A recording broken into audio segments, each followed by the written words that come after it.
Lords, I have made 2 of our 4 responses under ground 1. The first being assumption of responsibility is a new point. The second being assumption of responsibility is not the required test in this case. Our third response is there was no assumption of responsibility here. So if it's open to the appellant to take this point, and if it's an appropriate test, then in any event it's not satisfied. For the following reasons. Firstly, there are no relevant exchanges passing between the parties, such as to give rise to an assumption of responsibility. One recalls from Lord Steyne and Williams' Natural Life, focuses on the exchanges between the parties. There's no statements, no assurances, no advice that's been pointed to by the appellant, such as to give rise to the assumption. My learned friend yesterday referred to 3 factors which he said, as I understood him, would give rise to the assumption of responsibility.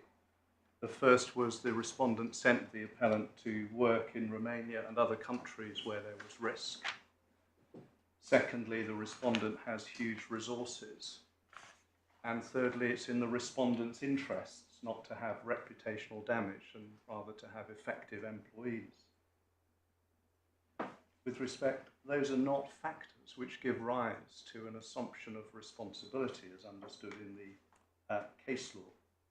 The mere fact of sending an employee to work overseas, even in emerging market countries, some of which might be said, but it would depend on the evidence, entail risk, is not sufficient to constitute an exchange between the parties giving rise to an assumption.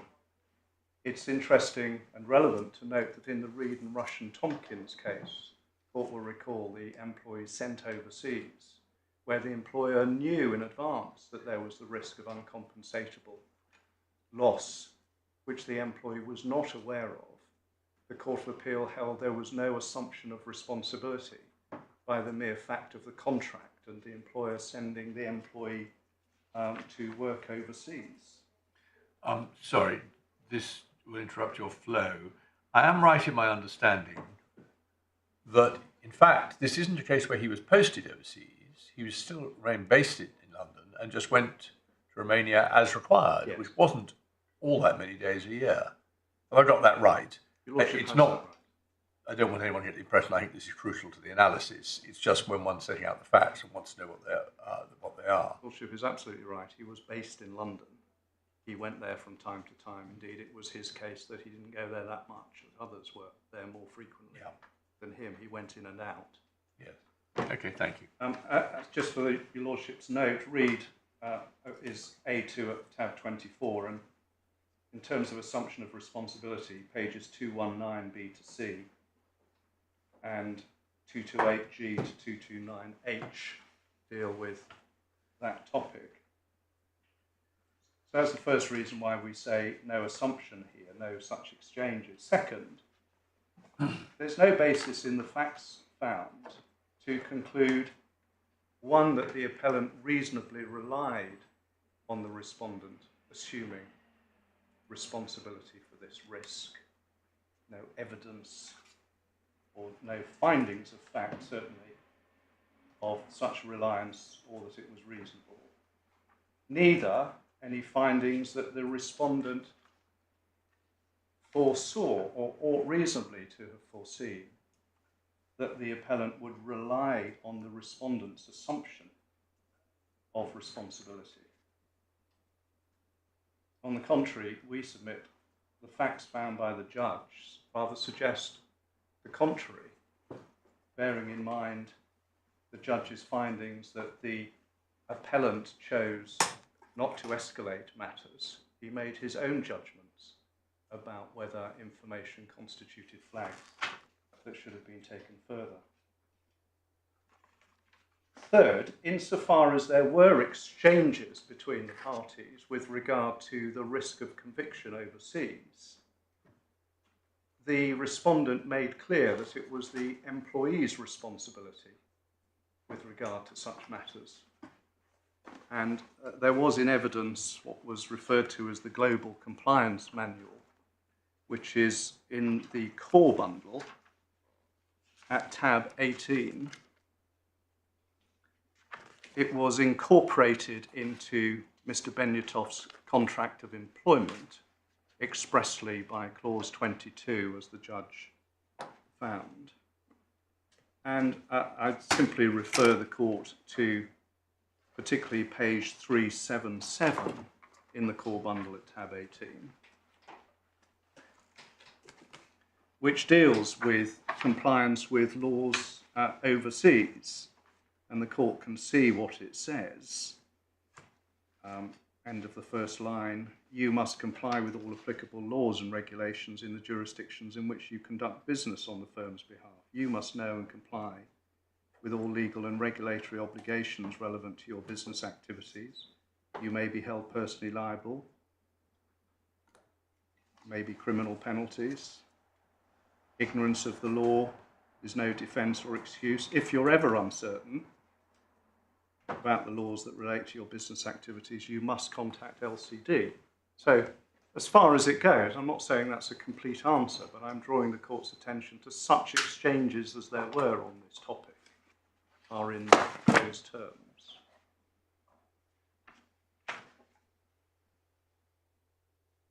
Fourthly, we say in any event there can't be an assumption of responsibility giving rise to a duty of care where the risk of harm is not reasonably foreseeable. We saw earlier today statements of Lord Hughes in particular in Robinson to the effect that reasonable foreseeability of harm is a necessary but not sufficient condition for a duty of care. So where there is no reasonable foreseeability of harm, as the judge here found, there can't be a duty of care even based on assumption of responsibility.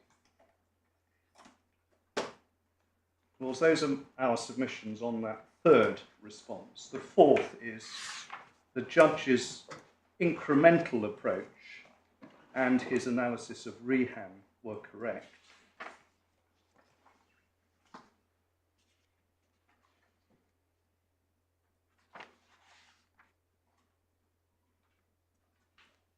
I'm really here responding to paras 30 and 32 of Malone and Friends' skeleton argument, which is put in the context of assumption of responsibility should have applied, and then the judge should have approached incrementalism with, through that prism.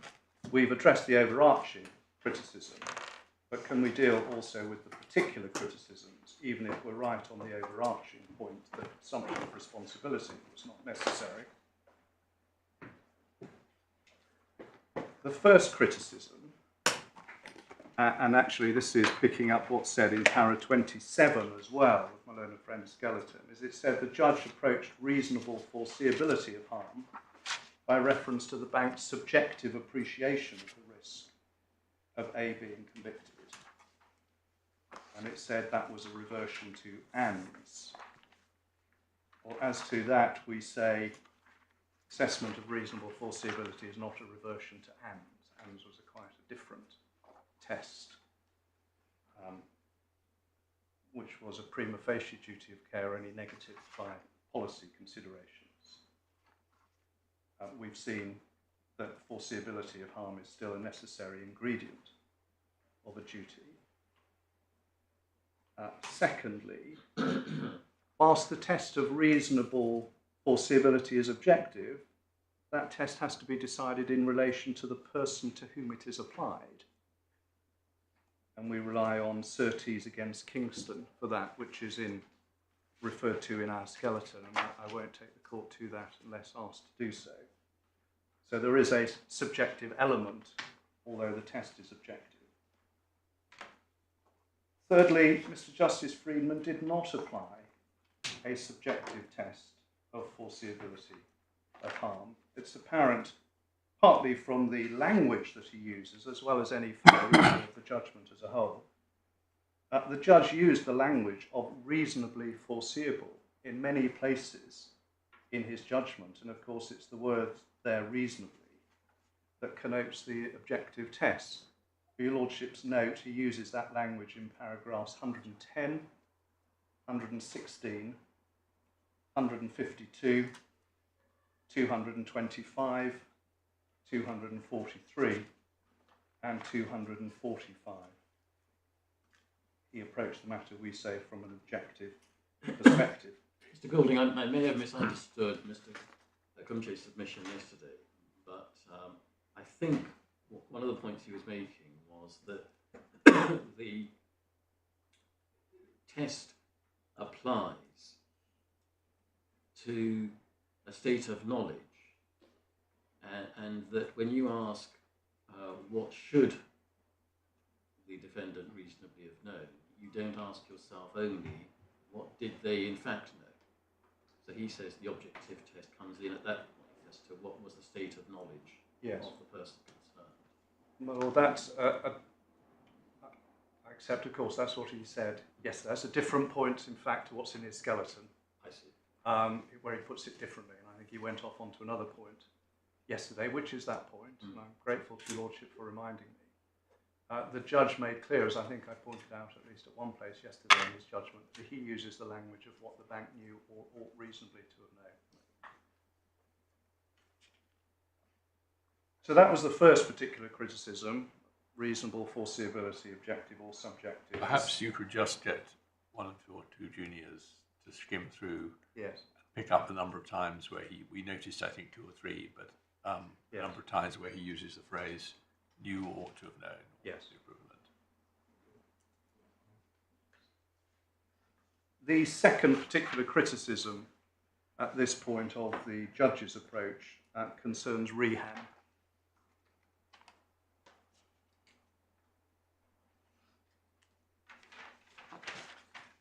And in our submission, the judge was entirely right in his analysis of rehab. Paras 31 to 32 of his skeleton, the appellant submits the judge erred in rejecting the relevance or analogy of the audit duty. And in our submission, he, and a friend, mischaracterises the basis for the court's holding in for the court upholding the audit duty in rehab.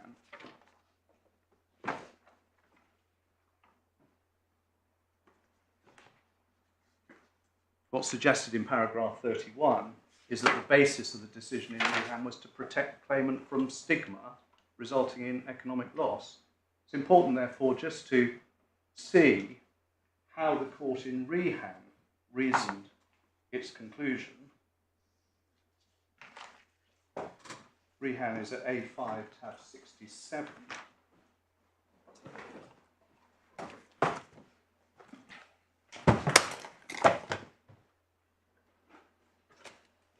I could invite the court first to page 1878. One needs to just see how the court dealt with the safety duty that was rejected in rehab. And if I could just highlight as we go,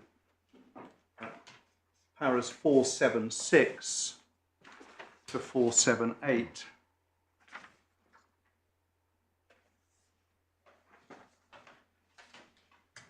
.482 and 486 are the essential findings in our submission on the audit duty, the safety duty. The judge then turns to the audit duty at page 1881. He found that assumption of responsibility did not assist in that case. See particularly para 517 on page 1886. At para 518. 517, yeah. 517. 518, he said this was a novel case. 519, he followed the approach to novel duties set out in Robinson. He then considered some authorities, including Malik at 537,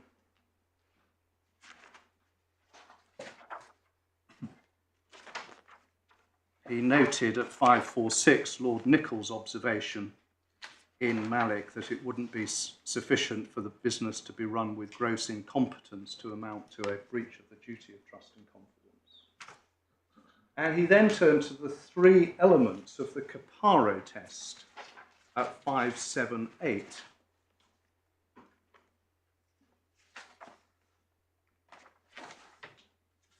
And he found, firstly, that loss was reasonably foreseeable, see para 587. There was sufficient proximity, see 595. Sorry, where was the reasonably foreseeable finding? 587, my lord.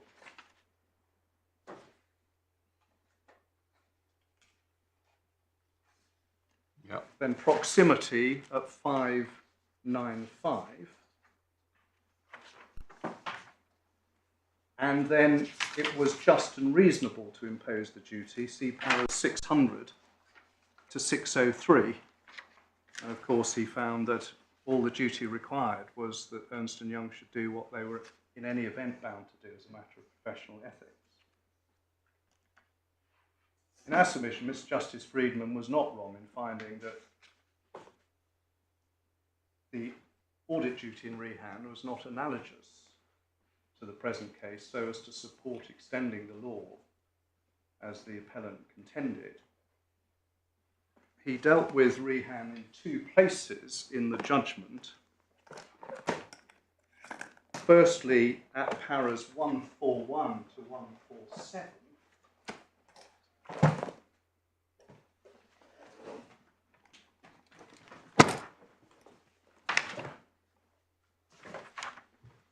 which begins on page 129 of the judgment.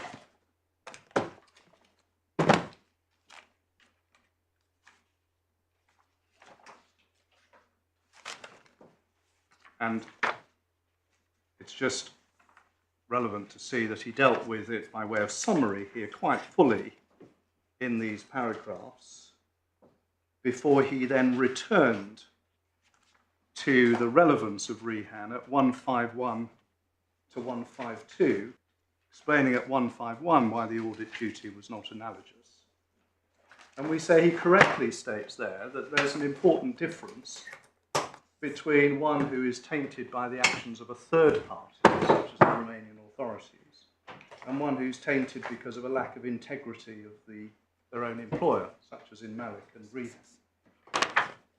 So at 152 he explains that in one sense the safety duty is closer, more of an analogy, although he didn't think that it really was fully an analogy, and he didn't find that it precluded duty in this case, i.e. the rejection of the safety duty in Rehan didn't preclude a duty in this case. And so we say there are significant differences between the audit duty in Rehan and this case. In Rehan, loss was reasonably foreseeable. It was not in this case. In Rehan, the duty was to protect from the defendant's own wrongful conduct, conducting an unethical audit. Here, it was said to protect against the acts of a third party. And in Rehan, the duty only required the defendant to act ethically as it was bound to do. Whereas in the present case, the duty would require the respondent to act in a way that no other business at the time acted.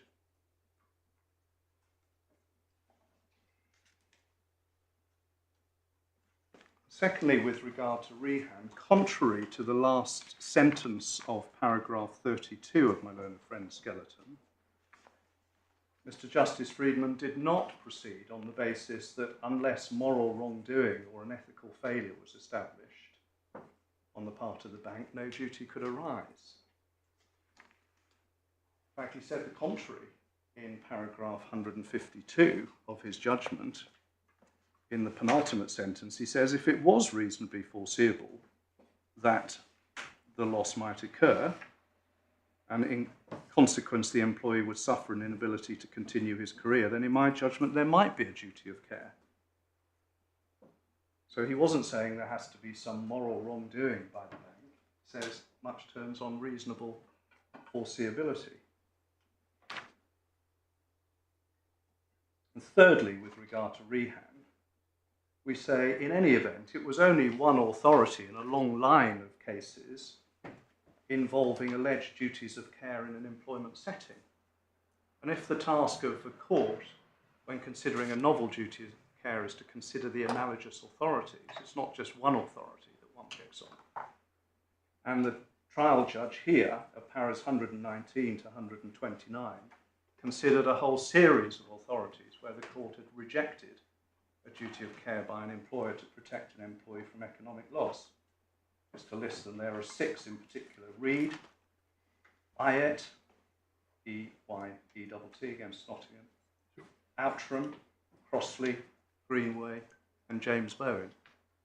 So one in any event would have to put Rehan into that list and ask, is there another case close on its facts to this one to justify an incremental extension? What was your list? Reed, Ayat, Crossley, James Bowen. I missed 2. Outram was one, O-U-T-R-A-M. Yeah. Crossley, Greenway, and James Bowen. Oh, yeah, Greenway, yeah.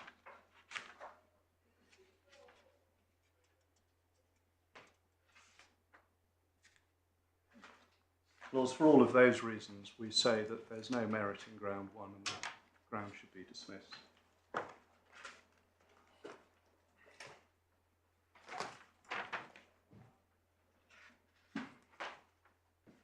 Now turn then to ground 2, which is the facts ground.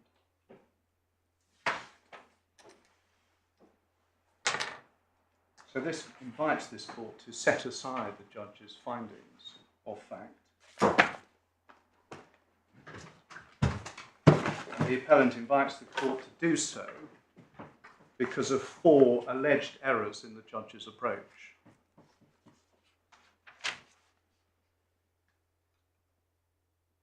The approach to flags is number 1 in Malone and Friends list.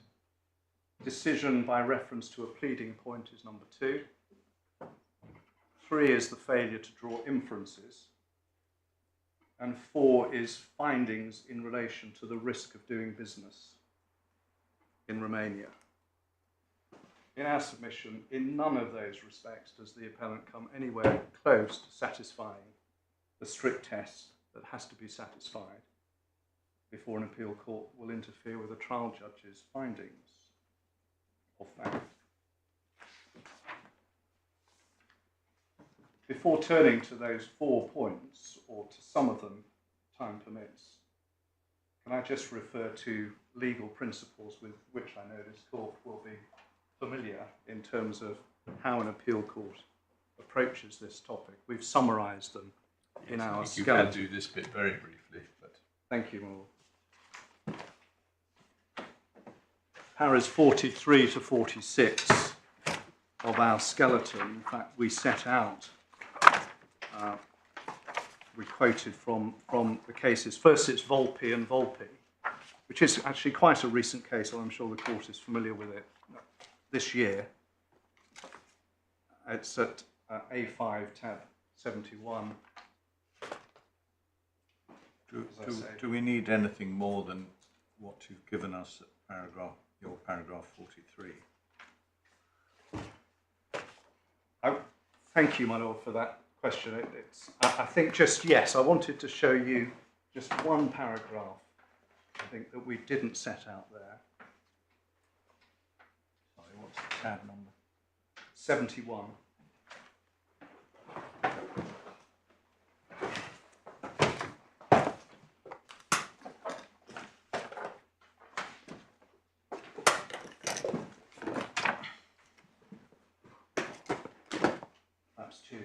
It was paragraph 6, which I think we didn't quote from, but again, it will be a familiar, vivid phrase where Lord Justice Lewison refers in 6. It's the bottom of 2018 in the bundle. Any trial judge will have been faced with the task of trying to do a jigsaw puzzle when some of the pieces are missing, and many of the others don't precisely fit together. Evaluating the evidence adduced at trial, the judge will consider not only live evidence and contemporaneous documents, but also the inherent probabilities. And then the 65 to 66 at the end although this, of course, was on the facts of that case. It's interesting to see how the court there thought that that appeal demonstrated many of those features that were listed. And as the court reminds us in para 66, penultimate sentence, the question is whether the judge's finding was rationally insupportable. The second authority is Ephobe, which is particularly on the drawing of inferences. That's tab 69.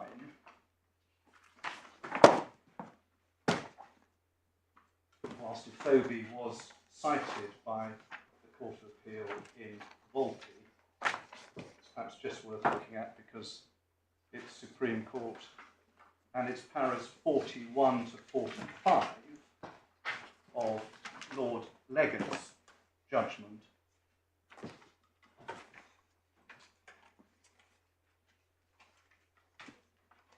Sorry, which paragraphs did you say? 41 to 45. Well, perhaps it's really 41 and 42 that most helpfully explain the approach. Drawing of inferences is for tribunals or courts using their common sense. That's 41 we see. But at the end of para 42, to succeed in an appeal on this ground, i.e. failure to draw adverse inference from lack of witnesses or disclosure, the claimant would accordingly need to show on the facts of this case no reasonable tribunal could have omitted to draw such an inference. That is in its very nature an extremely hard test to satisfy.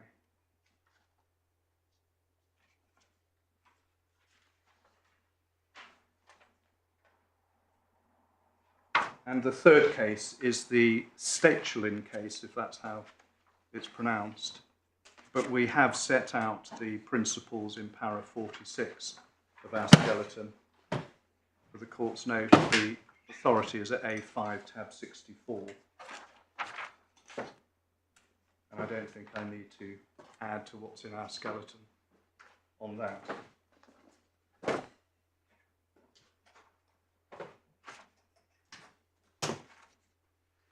My learned friend in his skeleton, para 35, refers to some other authorities for supporting the court in interfering with the judge's findings of fact.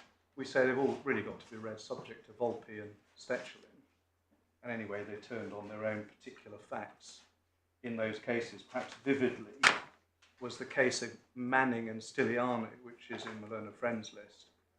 That was a case where the question was when somebody tripped over a piece of metal, a stump, in the pavement, was it on the forecourt of the defendant's premises?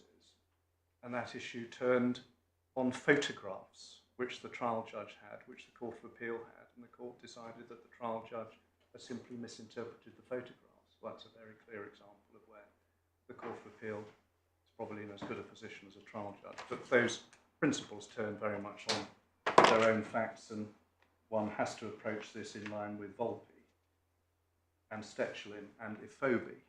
So can I turn then to the four alleged errors? The first, which as I mentioned before, we think really should be taken first, is the so-called pleading point. Now I have given the court our sort of headline response orally, and we deal with it at 50 to 57 of our skeleton argument.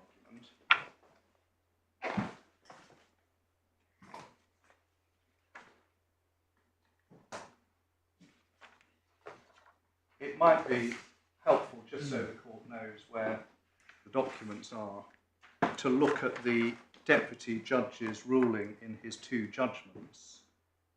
They're found in, firstly, supplementary bundle tab 16 at page 155.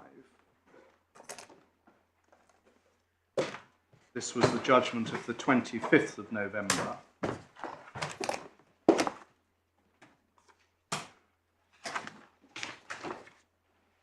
Which is the judgment following the amendment application hearing on the 1st and 2nd of October.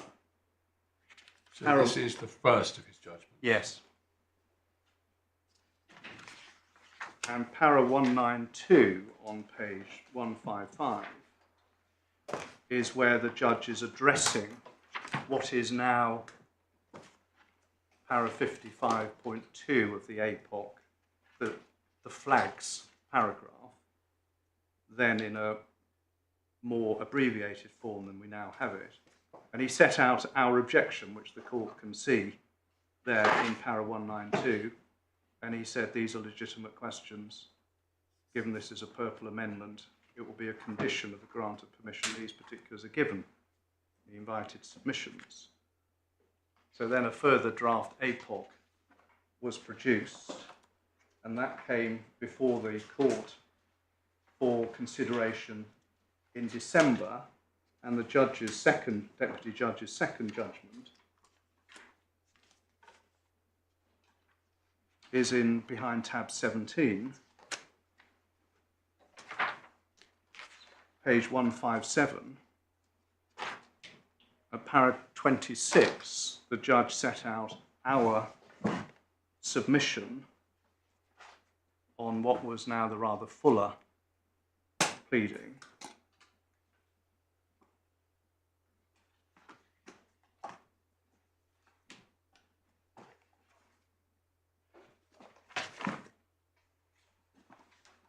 Is that a slip? When it says reciting your submissions, it's paragraph 194 of the judgment. That's a slip from 192, isn't it? I think it must be. It is, my lord.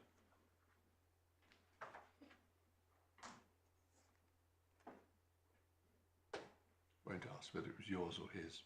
I take full responsibility.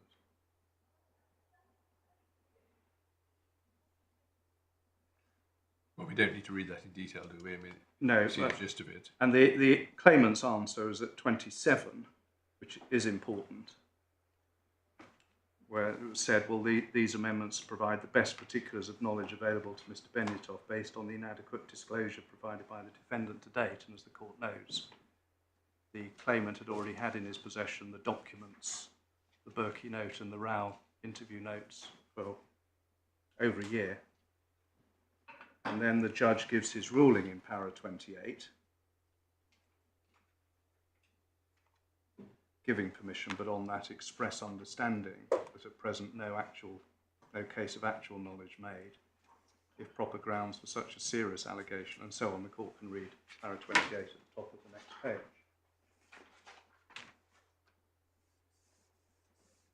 Now, permission was then given for the APOC, which was served in December, and we served a defence. One can put away the supplementary bundle. I just want to show the court how we pleaded to what became para 55 of the APOC, the flags paragraph. And this is found in the core bundle, tab 13, part of our amended defence, at page 322.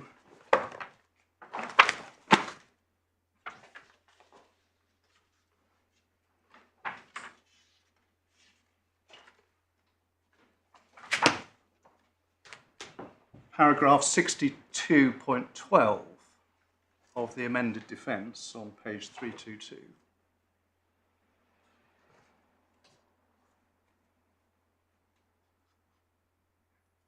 And our first point in relation to para 52.2 is what is set out there at 62.12.1, which the court can read.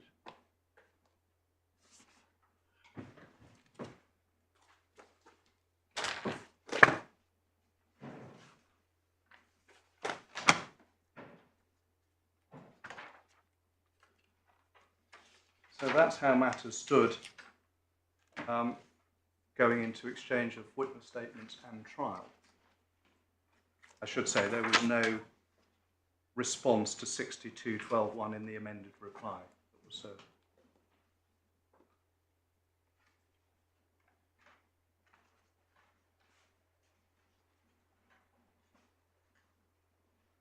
therefore, in our submission, the trial judge was entirely correct and made no error in taking account of the deputy judge's ruling in respect of the pleaded case, which he did in a number of places, as the court has seen, concerning the flags, but just to draw the threads together, paragraphs 196 to 198 of the judgment is where the judge referred to 196 to 198.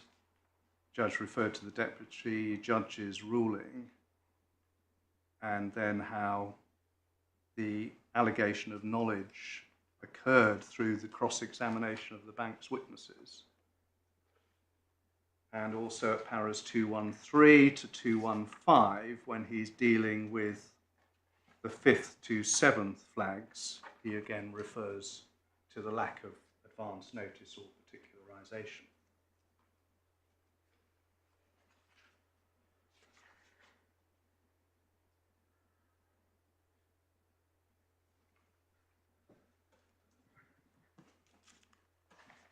So that's the archaeology of the pleading point, as it were.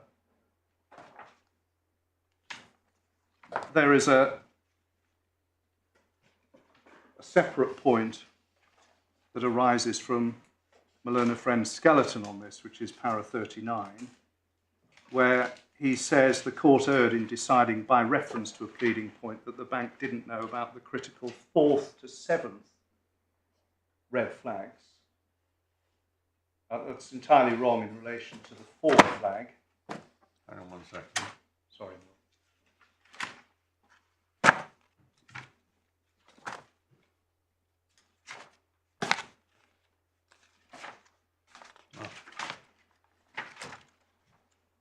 Yes. The 4th red flag is press articles in relation to Petron.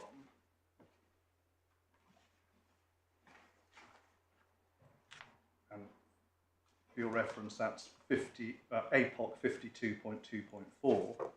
In our amended defence, we pleaded to that point, admitting that there had been press inquiries about Petron, which were referred to Mr. Benyatov. And the reference for that is our defence at tab 13, paragraph 62.12.2. I don't think the court needs to look it up. I should have shown it to you a moment ago. But we said there, in relation to press coverage of Petron, that was admitted, and at the time the defendant drew the coverage to the claimant's attention. And the claimant commented to the defendant such coverage was unfortunately not unusual post-privatisation. And the judge made findings to that effect. So he didn't decide the 4th flag by reference to the pleading point at all. Just want to make that clear that that's an error. It did feature in his findings with regard to the 5th to the 7th flags. But of course, as the court has seen, the judge didn't decide in relation to the 5th to 7th flags only by reference to the pleading point, but by reference to that amongst all of the other points which the bank urged on him and he accepted.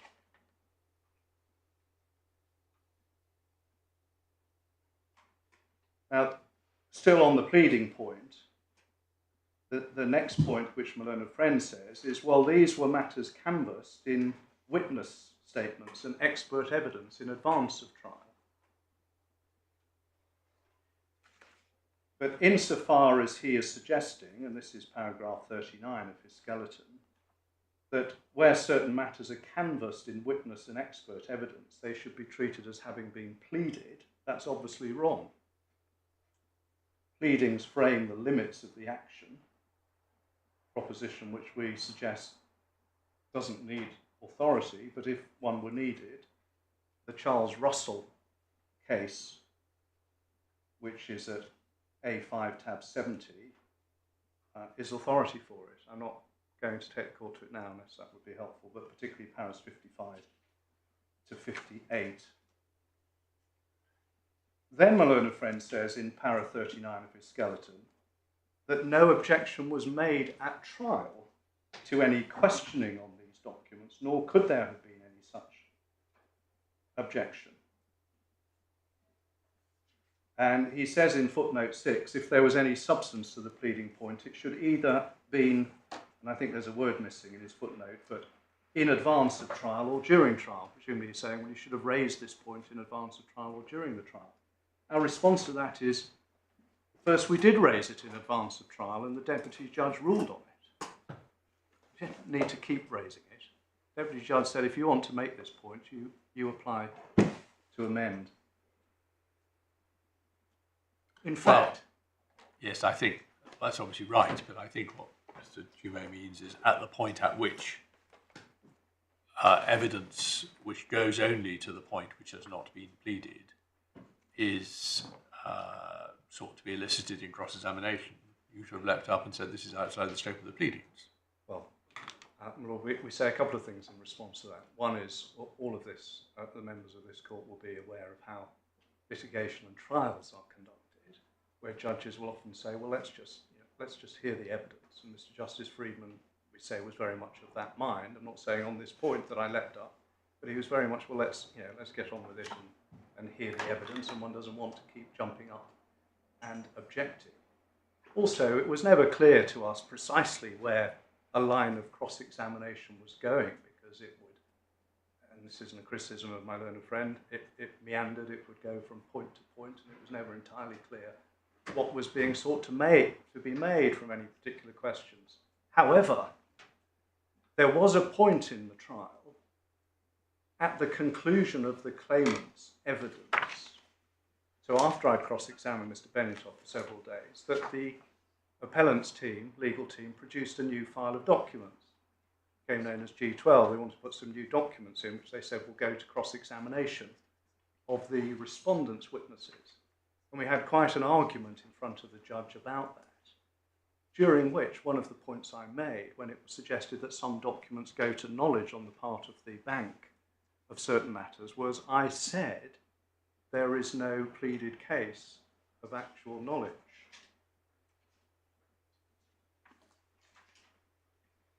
And we can see that, if one needs to turn it up, in the supplementary bundle at tab 39.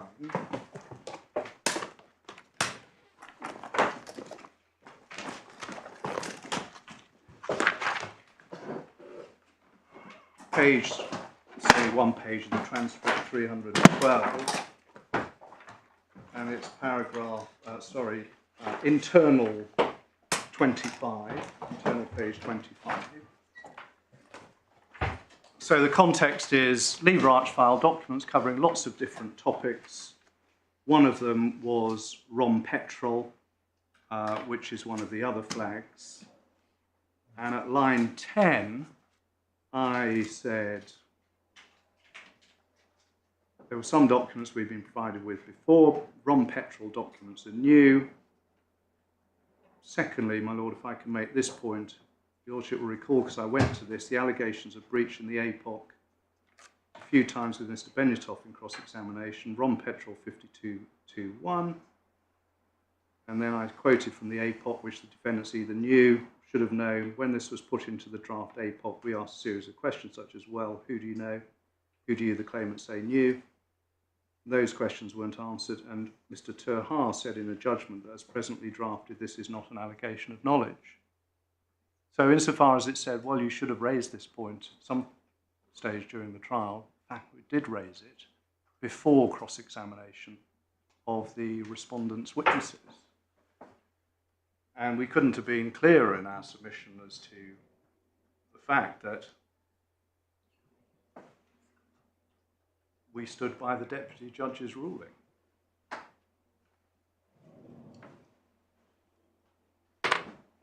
And in fact, in his judgment on that application, allowing in some of the documents for a variety of reasons, the judge in his judgment noted it may be that there is no pleaded case about actual knowledge of the defendant in relation to these matters.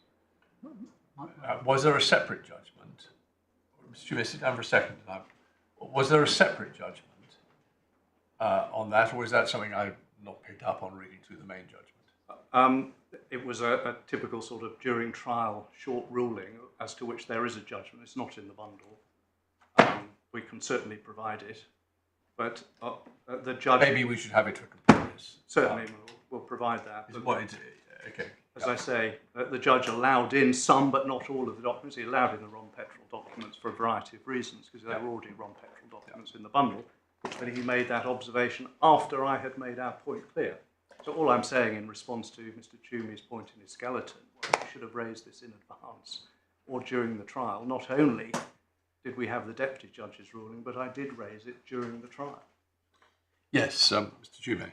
My Lord, I'm extremely sorry to interrupt, but as we're on this document, in my submission it's very important to read the rest of the exchange over onto page 28, because you can see the judge raises the point there, but they would be relevant. Sorry, I've now put it away again. Let me just find it.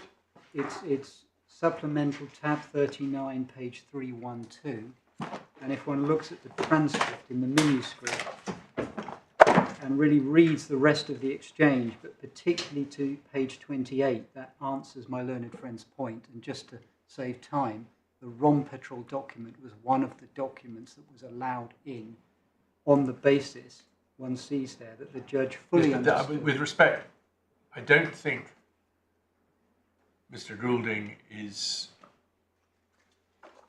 troubled by exactly what's right and wrong about letting in the Ron Petrol documents. He's simply meeting an argument that he never took a point based on the pleadings, and he clearly did here. Exactly what fate that point met with the judge's decision isn't quite the point.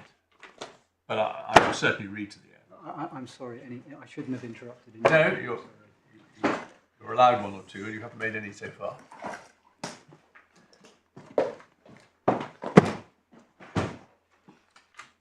Yes. So, my Lord, those are our submissions on the pleading point, the first of the 4 criticisms made of the judge in relation to ground 2. We've dealt with it first, as we say, it's so fundamental, one then turns to the flags themselves. Now, can I then turn to the second of the 4 alleged errors, which is in relation to the flags themselves? And this is dealt with in my learned friend's skeleton at paragraph 38. And our response, for your Lordship's note, is paras 58 to 60 of our skeleton. But just looking at my learned friend's skeleton, his para 38 is split broadly into 2 subparagraphs, 38.1 and 38.2. And there are a number of subparagraphs for each subparagraphs for each of those subparagraphs. What he is inviting this court to do is to delve into the minutiae of transcripts of evidence of factual and expert witnesses, to look at select extracts from a small number of the many documents before the trial judge. Yes, I mean, this isn't an exercise. Of course, the title says it's in the skeleton, and we must look at the whole of the skeleton, but it's not an exercise we were taken through at all in his oral No. Lord, I'm very conscious of that, and conscious that the court asked for assistance with the factual material, and this wasn't developed. Now, we are in a position where we have to ask, how do we deal with this in our oral submissions? Because I'm conscious the court has the written submissions, yes, but the court has our written submissions.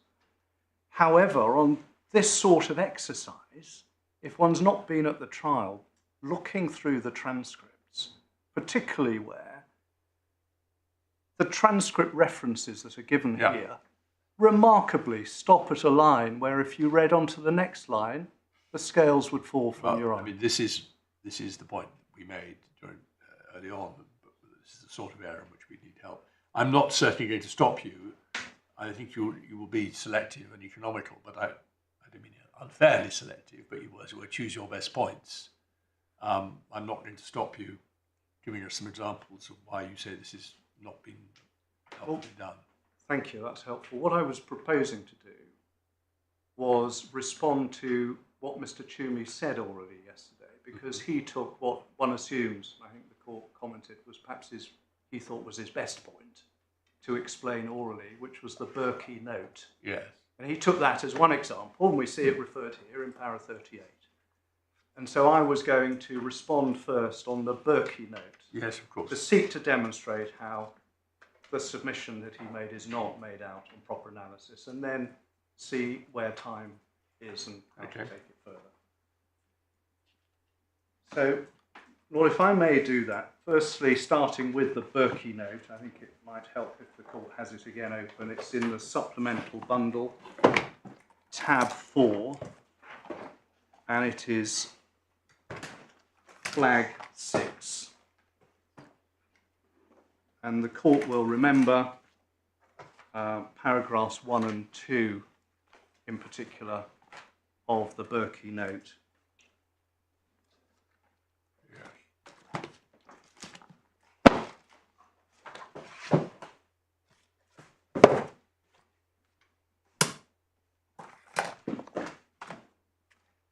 So I just wanted to give the court a chance to... Yes, quite. refresh memory. I thought I heard you say tab 5, but in fact you... Tab 4. I don't find it being my mistake.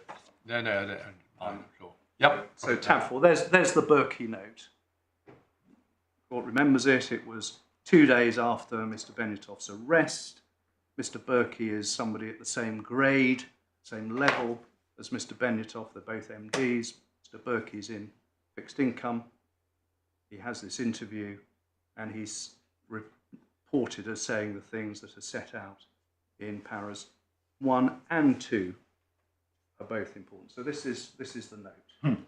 We disclosed it in November 2019 because at that stage the post-arrest allegations were in play before they were struck out, and this is part of the post-arrest investigation. Now, I think a helpful next step is to look at how the judge dealt with this.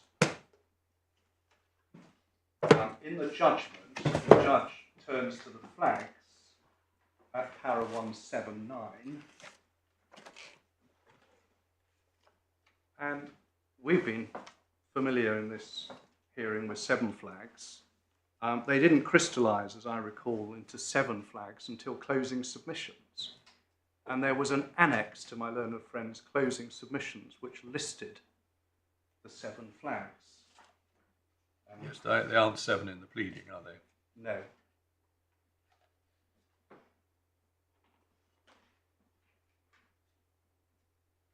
We don't need to look at these closing submissions annexes. The judge reproduces them in substance. Yeah. Were the closing submissions exchanged before they began? So you knew what was coming when you addressed the judge, as presumably you did first. I didn't first, but they were exchanged, my lord. Yes. I think we had a slightly less than a week, and my lord will know what that entailed, producing 150 pages. No, I'm sure it did, but this is not an old-fashioned county court trial where defendant makes submissions and doesn't know what subjects the claimant is going to cover. I think we exchanged about a day before, and then we all sought to tailor out oral submissions, partly in response to the other side. So there are the 7 flags listed. Now, the judge, as we can see in the judgment, deals with each flag under subheadings. And when he deals with them in this part of his judgment, he in part recites or refers to the document. If there's so sorry, remind me where it starts in judgment? 179. Yeah. Okay, thank you. And then he proceeds in the subsequent paragraphs to deal with each of the flags. At this stage, referring to documents if that's relevant, setting out the parties' arguments where that's relevant. But it's important to bear in mind that when he sets out the bank's arguments, he subsequently finds that he accepts the bank's arguments. So where we see, in relation to these flags, the bank submitted this, we know subsequently the judge accepted those submissions. Having dealt with the flags individually, the judge then turns to a discussion regarding the flags, which starts at paragraph 207, and where he deals again with each flag in a sort of conclusory paragraph. So what I'd like to do is link the two sections in the court's note. So if we look at the fourth flag above para 191, the judge deals with the Petron press allegations at 191 to 195, but he comes back to it at 212.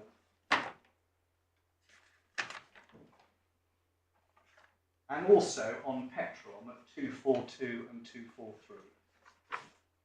So if one notes alongside Petron, see also 212, 242 and 243. With flag 5, SRI investigations into Petron, he deals with this at 196 through to 201 quite at length, because here he deals with both the Rao interview notes. At 199 he deals with the 24th of November note, and at 200 the 29th of November note. But he also deals with flag 5 at para 213. Flag 6 he deals with at paras 202 to 203. This is the Berkey note, and I'll come back to this. And also at 214. And flag 7, regarding Matt Harris, he deals with at 204 to 206 and 215.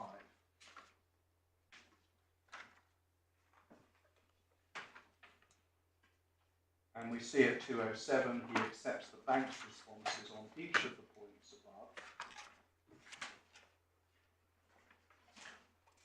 And at 241 to 244, where he's dealing with responsibility for risk, he makes a number of general references back to the flags.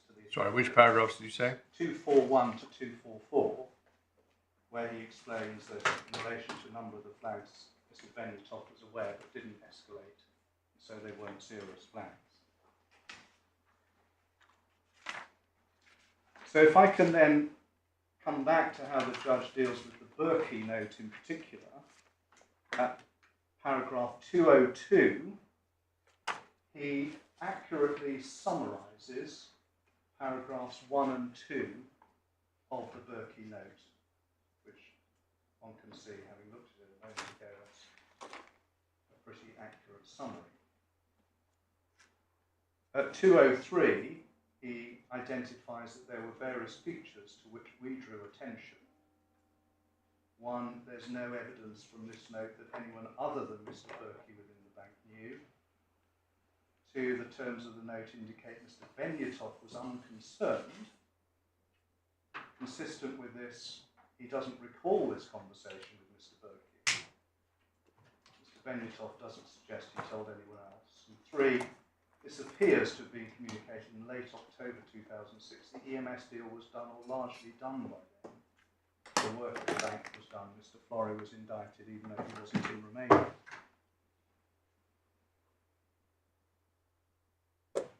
Now, in relation to 2032, there's a reference to paragraph 80 of the appellant's third statement relevant to this. Could I show the court that, which is in the supplementary bundle at tab 28, page 217.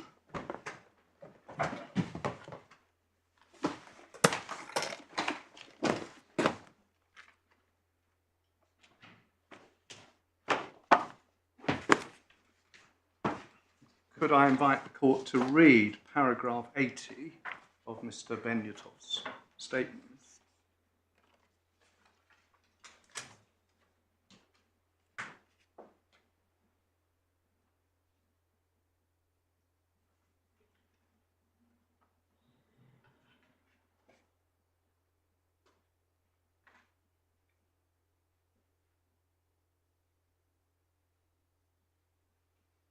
Yes.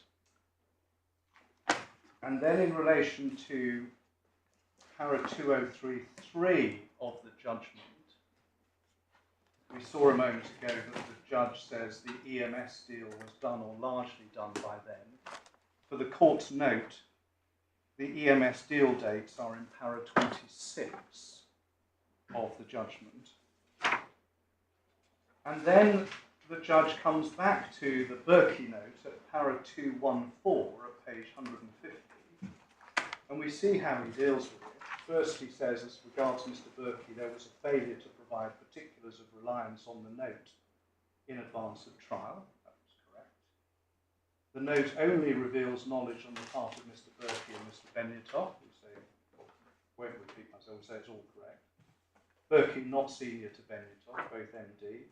Benyatov, Mr. Benyatov, clearly unconcerned about the issue, didn't escalate it. Reference again to para 80 of his statement. Even if this had been proven, there's no pleaded allegation as to what the bank could or should have done, and reference to Mr. Flory being indicted even though not in the country. For these and additional reasons relied on by the bank, the existence of this flag has not been proven. We say all valid. And when it talks about additional reasons relied on by the bank as set out above, that's a reference, what, back to 203? I believe so, Lord.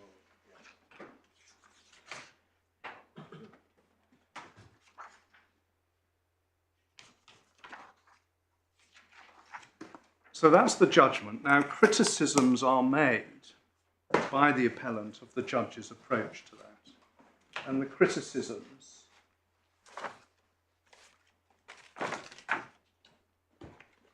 are found in two places in Malone Friend's skeleton. Firstly, 38.1.2, where he refers to what he calls the Berkey memo, and says the expert evidence of Mr. Warman, expert for the appellant, was that he would expect immediate notification of senior risk managers or the security team and a review of the risk rating of Romania, regardless of individual bankers' views on the information. Reference is made to para 5.21 of his report. I cross-examined Mr. Warman about paragraph 5.21 of his report, and we see the transcript of the cross-examination in the supplementary bundle. I'm sorry to keep asking you to pick it up. It's tab 44.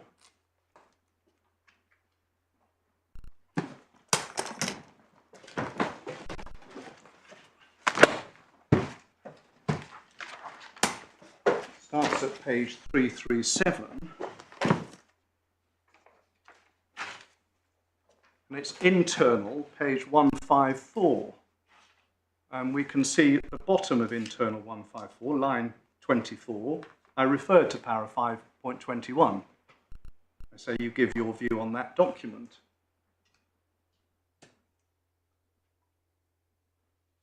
One then looks at internal 156, line 9. He said, well, this memo would have set alarm bells ringing, surely. Now, what was strange about that answer is, of course, the memo itself is post the arrest, which I raised with him, and he said at line 17, no, not the attendance note, the actual intelligence that was passed on. And I questioned passed on to Mr. Berkey, and he said passed on to anyone. If someone senior had been told the Romanian security services are investigating your people, I would have rung an alarm bell. Well, one notes the words, firstly, if someone senior had been told. I then said to him, that depends on who was told, doesn't it? And he says, I guess it does. Yes. And I said, well, we know, according to this note, that one person was told, don't we, other than Mr. Berkey, that was Mr. Benyatov. Yes, that's right. And we see that from paragraph 2. And I asked him at line 20, is there any reason why paragraph 2 is not referred to in your report? What was remarkable was this independent expert commented on paragraph 1 of the Berkey note, but not paragraph 2, which was Mr. Benyatov's response. Well, the judge did find that at times Mr. Werman became an advocate and argued the case for Mr. Benyatov. And reading on internal 158, I said at line 9, I asked him, you accept from what we see here, it didn't go any further than Mr. Berkey and Mr. Benyatov. Apparently not. I don't have any information on where else this went or who else saw it.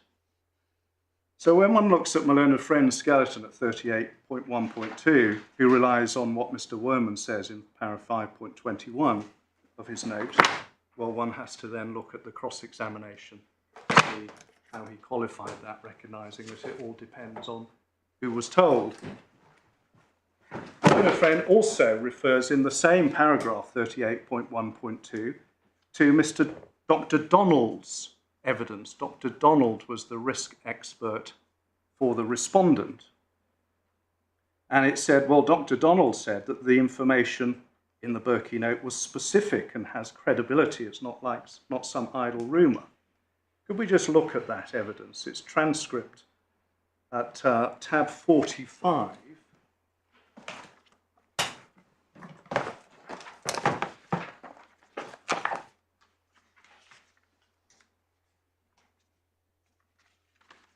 Page 350, and the passage referred to in my learned friend's skeleton is page 113, line 3, to internal page 114, line 2. And the court can see at 113, line 3, there's questioning from a learned friend of Dr. Donald about whether the Berkey note shows a significant event. And he says yes. It's specific, isn't it? Yes. Has credibility? Yes. And then my learned friend would have the court stop reading on internal page 114, line 2. But then the questioning goes on at line 6. This is information in relation to which you have time to act if you want to. Would you accept that? And Dr. Donald says, I'm not sure about that, because I don't know. And then he quotes from the document about a month ago. So if that were dismissed at the time, I don't know who at Credit Suisse would have been told. I don't know, if a comparatively junior person or somebody who's not in a key position has been told this and dismissed it. Then Mr. Berkey's comment is seen through the prism of Mr. Benyatov's arrest. And one reads on the bottom of 114 through to 115. He's asked, when I asked you about the timing being useful, it was on the assumption that it had been acted on at the time when it first became available. And his answer was, I don't know from this material. And then he makes the very powerful point that particular information can be seen in a different way, whether it's received before an event or after an event like an arrest, where it's then viewed through the prism of what has happened.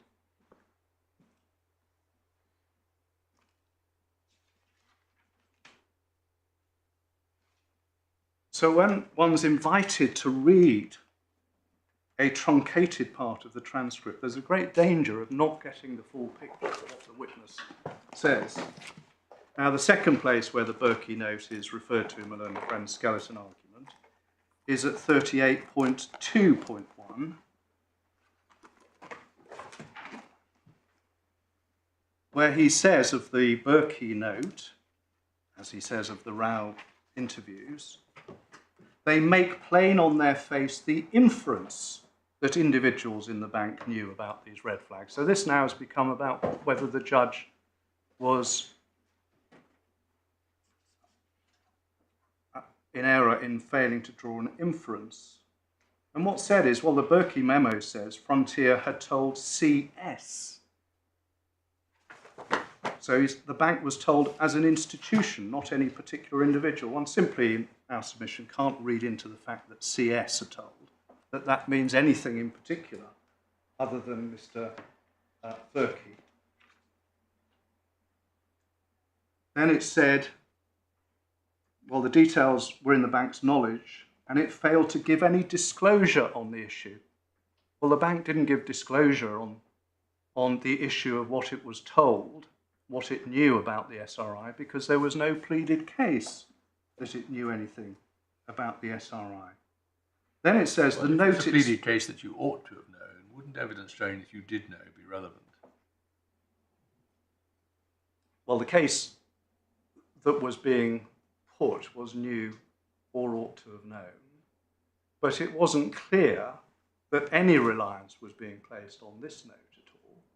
So That's in a slightly different point. I was just a little bit taken aback by your suggesting that if you had documents which went to which showed that you did know that you weren't under obligation to disclose those, perhaps at all, but certainly in circumstances where there was an allegation that you ought to have known. Lord, I understand that. And also whether expressly the pleading was limited because they hadn't had full disclosure. So I hope you weren't saying that. No, I wasn't, my Lord, and I accept that very valid point, if I may say so.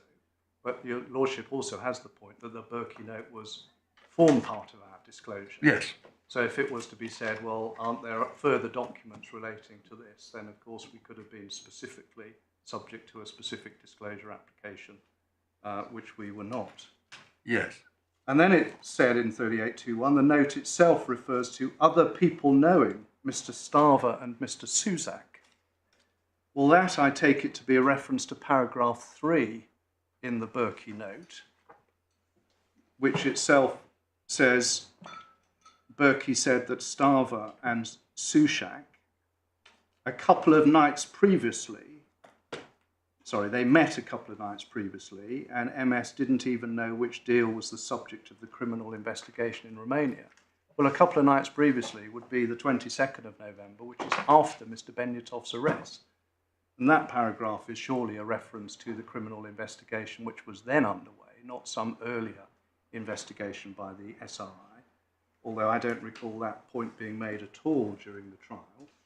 It's then said, given the content of the material and the potential impact on the business, it is to be inferred that others in the bank knew, or we say that simply as a non sequitur, including Mr. Kyriakos Sard, who was senior to Mr. Berkey and was pleaded at 27.1 APOC as an individual who knew or should have known.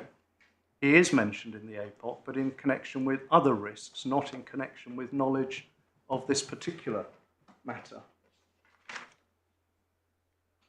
So, my Lord, this is typical in our submission of the kind of matters which go on at trial where there's examination of documents, there are arguments going back and forth, submissions made to the judge, and a judge has to make his own findings of fact, having regard to the particular documents in the context of the totality of the evidence, previous interlocutory rulings, make his own assessment as to whether to draw an inference or not.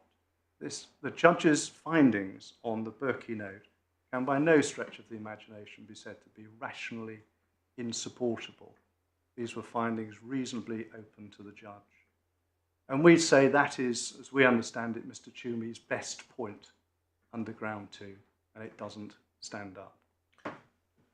I'm noticing the time as you are. If I think you were trailing that perhaps this is what you've just said in code, you're just going to rely on the Berkey note as exemplifying what, if we chose to work through all these examples, we would see that they're not a reliable indication of the totality of the evidence. I got that right? Yes, my Lord. That's probably wise, just to do this exercise with each of them. You would have nothing left for the rest of the points you have to look at. Well, can I just make these brief points before leaving ground 2? Paragraph 38.1 of my learned friend Skeleton says it was the unanimous view of both parties' experts, supported by additional witness evidence, that the flags were a significant event that should have triggered a response by the bank. We do not accept that.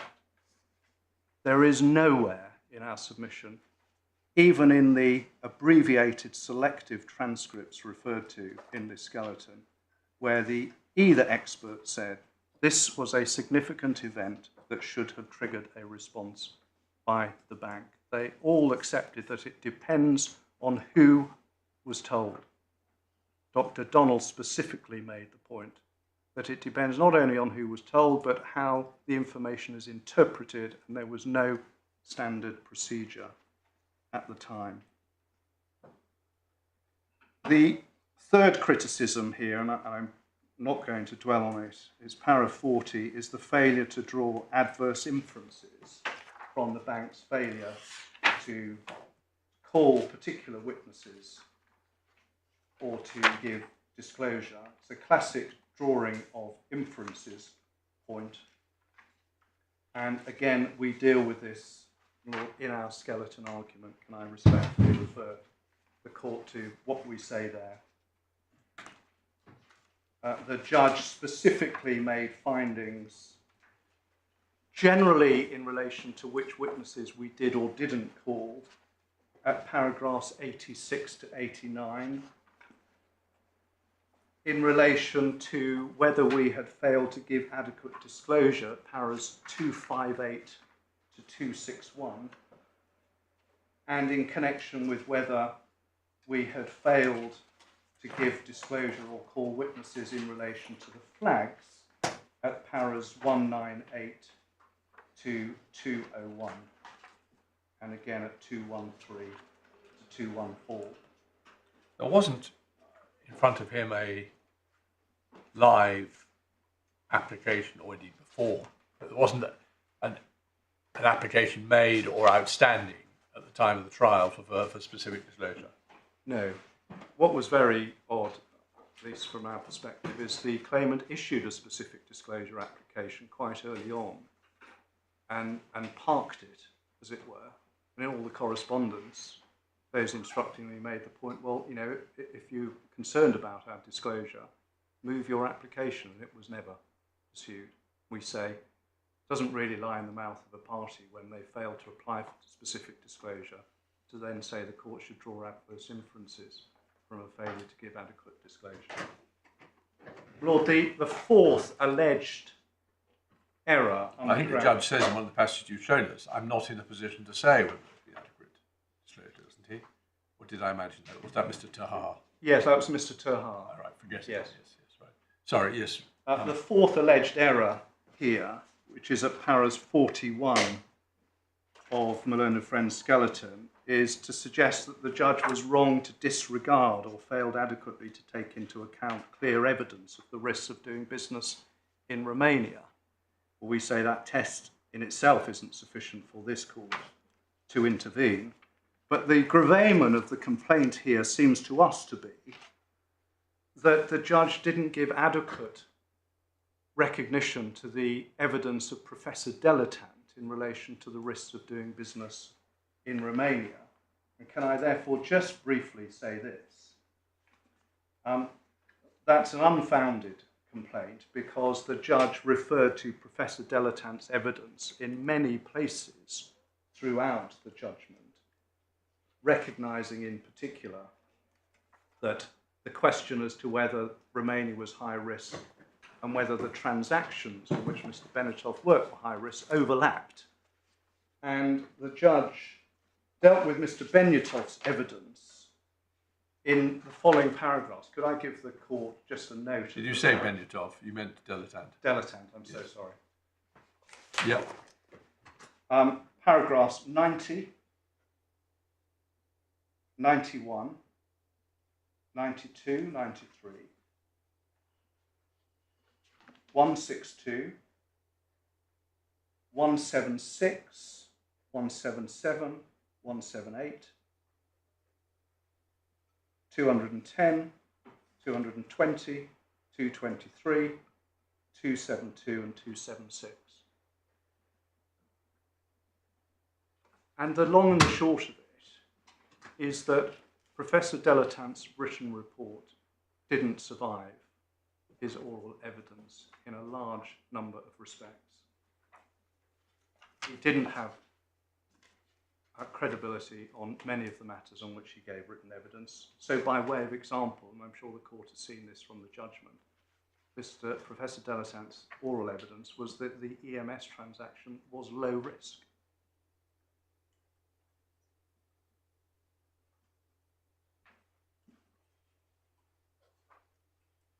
And when he suggested that, well, there were people who knew that there was a risk following the change of government in Romania that the new government might go after the Petron privatisation, was driven in cross-examination to accept that wasn't in the public domain.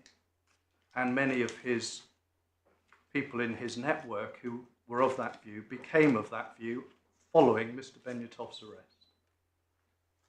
So there's really nothing in that complaint. And therefore, I won't say any more now about the fourth ground of complaint, because that seemed to me to be the main focus of it. The rest we've responded to in our skeleton argument.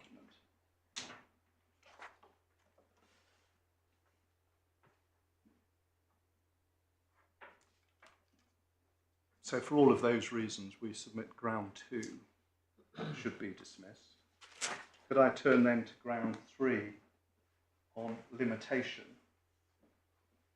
In our submission, the judge correctly applied well-established principles on limitation and reached the correct conclusion.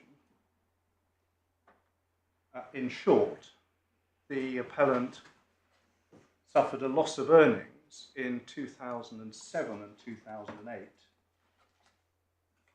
which on his case was the result of the respondent's alleged negligence. When you say on his case, you mean on his evidence, I think. On his evidence, but his case was that the bank were negligent before his arrest, and that then set in train the events which went from arrest through to conviction. So it's in that sense on his case as well, because it's followed from the negligence, the alleged negligence. Therefore, his cause of action accrued by 2008 at the latest, obviously 10 years before proceedings were commenced, and he cannot defeat the limitation period by claiming only in respect of damage which occurs within the limitation period if he suffered damage from the same wrongful act outside that period. As to the relevant principles, they're summarised in Hatton and Chafes, and in fact the judge sets out the relevant principles at 291 of his judgment. From that case, it's page 166, but for the court's note, Hatton and Chafes is at A2 tab 36.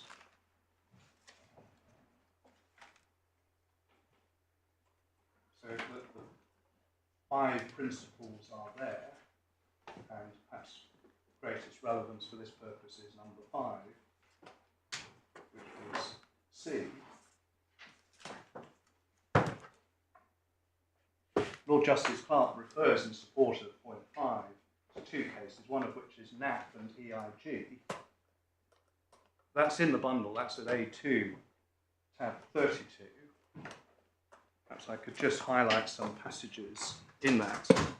It's a very interesting case because it's avoidable insurance policy. I'm sorry, which tab? Tab 32, my lord. Thank you. I think I may have misspoken. So A2 32. So brokers arranged insurance cover policy, but because of a lack of proper disclosure, non-disclosure of material facts, the policy was voidable when they suffered a fire, I think it was, at their premises. Subsequently, the insurers avoided the policy, and the question that arose was, when did the cause of action accrue? Was it when the policy was taken out, or was it when it was avoided? And the answer was it was when the policy was taken out.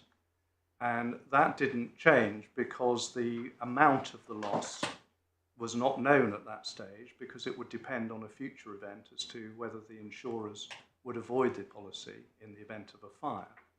And so there's a distinction drawn between that loss suffered, which causes the cause of action to accrue, even though quantification of loss is not known at that stage and might be a difficult matter for the court to assess. And I refer the court to it because it's helpful in response to what my learned friend says about contingent liabilities. And could I just invite the court in due course to note Lord Justice Hobhouse at 177A to F, 178C to E, 184F to G, and 186E to F. These are, in fact, the sideline passages. I see. I'm well, sorry, I'm not sure. right. Just give me the reference again. Yeah. 177A to F. Yeah. 178C to E. which I see now is sidelined. 184 F to G, that's sidelined. 186 E to F, that's sidelined. And Lord Justice Buxton 188 D to F and 189 D to F. Grateful, my Lord, it's all sidelined, I haven't realised. So don't worry, but those aren't actually on the particular point, or none of the ones you've shown us. Well, I haven't read them all. Which are the ones that actually make good the particular proposition in 5 that you can't, as it were, cherry pick the later loss? Well, Lord Justice Clark says 184 and 187. My Lord, to be honest, I'd have to look at those again.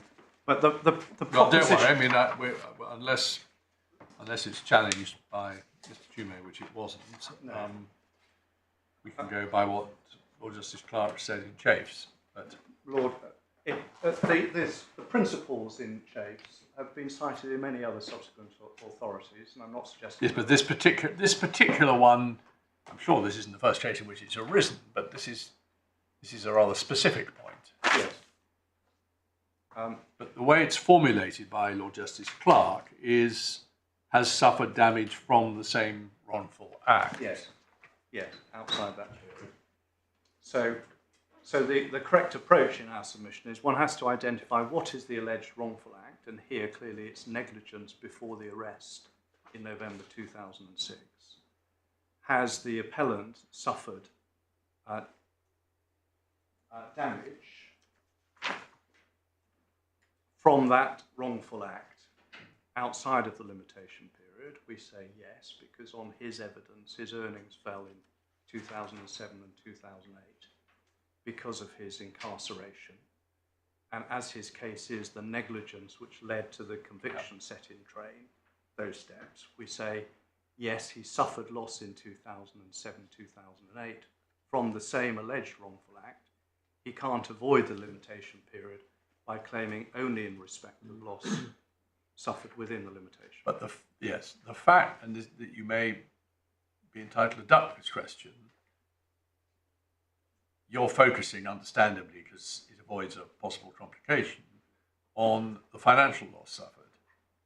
I think you also say, and the judge certainly also said, quite apart from that, even if the loss was of a different character, namely loss of liberty, it was still loss from the same breach of duty, namely failure to protect against harm.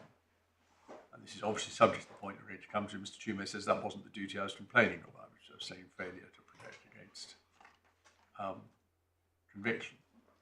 When I said harm, that's a shorthand for harm from being involved in criminal proceedings. I've run together 2 points there, but do you want to say anything about whether you could in fact rely on his incarceration, or do you want to say, well, maybe I could, maybe I couldn't, but it doesn't matter? It doesn't matter for our purposes, my Lord, and we have never made that point. We have focused on his financial loss. Yes, I see. Well, I thought, but the judge did make it, I think. I don't believe the judge did. Oh, well, Lord. Can we just bottom this Yes, out? Because if he didn't, then I'm certainly not going to go down that route. But So it's para 289 where it begins the limitation section. And having set out... Well, I was thinking of para 299, so cut straight to the chase. Another way of looking at the matter, he says, if the duty is to take reasonable care not to expose him to conviction, that itself is wide enough to embrace the steps which led to conviction, including investigation, arrest, imprisonment, and incarceration. And I think that's really his way of putting, perhaps better than me, the point I was making, that if there is a duty here at all, it can't be a duty just to protect against conviction. It must be a duty to protect against harmful consequences of being involved in bad faith in criminal proceedings. Well, that may be right. I thought it was a better way of putting the point I was... Well, I was going to say, don't we need to look at the next sentence? That there's no reason to restrict it to those losses, which must be a reference to financial losses, I think. Yeah. In other words, he's making your point, I think, Yes. that the claimant had already suffered some loss of earnings in 2007 and 2008. I think I misread it. I am privately interested in the point about whether the arrest, even if it had no financial consequences at that stage, would have been good enough. But we don't need to go there. That's not part of your case. No, it's not part of I our will case. resist the temptation for it to be part of mine. Yeah. So have I understood the submission correctly, Mr. Goulding, that at least for the purpose of this case, you accept that, as per Caparo, as per Khan and Meadows, that one doesn't answer the question, is there a duty of care in the abstract? What you have to ask is there a duty of care to avoid the particular type of loss which is being claimed? And here, the type of loss being claimed is financial loss, in other words, loss of earnings. But you say that the cause of action accrues at the latest at the point when the first financial loss occurred. Exactly so. For limitation purposes, that's when it accrues. Yes. And you can't then cherry pick and say, when it comes to quantification of that loss, well, I don't want the earnings in 2008. I'll claim only the earnings from 2013 or whatever it may be that brings me within time. Exactly so. And we have in mind Principle 4 from Lord Justice Clarke's principles, which is the loss must be relevant in the sense that it falls within the measure of damages applicable to the wrong in question. Not sure I entirely follow that, but one way of reading that is to say, well, it has to be the sort of loss covered by the duty. Yes. I think And therefore we say it's financial loss. That's why we've said, well, we're looking at financial loss. And financial loss was suffered in 2007, 2008. And you can't say, well, I'll only claim in respect to the financial loss from 2015 onwards if the same sort of loss was covered by the same alleged wrongful act. I understand how you put it, Mr. Goulding. But one thing that Mr. Tumer has submitted is that, of course, in 2008, the claimant had no idea whether he was going to be convicted later. And his fundamental submission is that the loss that he's now complaining about only flowed from the fact of conviction. Obviously, in 2007, he was hoping that he wouldn't be charged, he wouldn't be convicted, etc. Yes.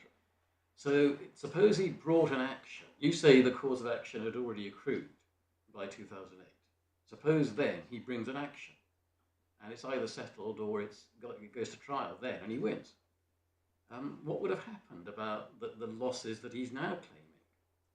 Well, they would be quantified as potential future losses. But he wouldn't have known at that point that he No. was going to be convicted.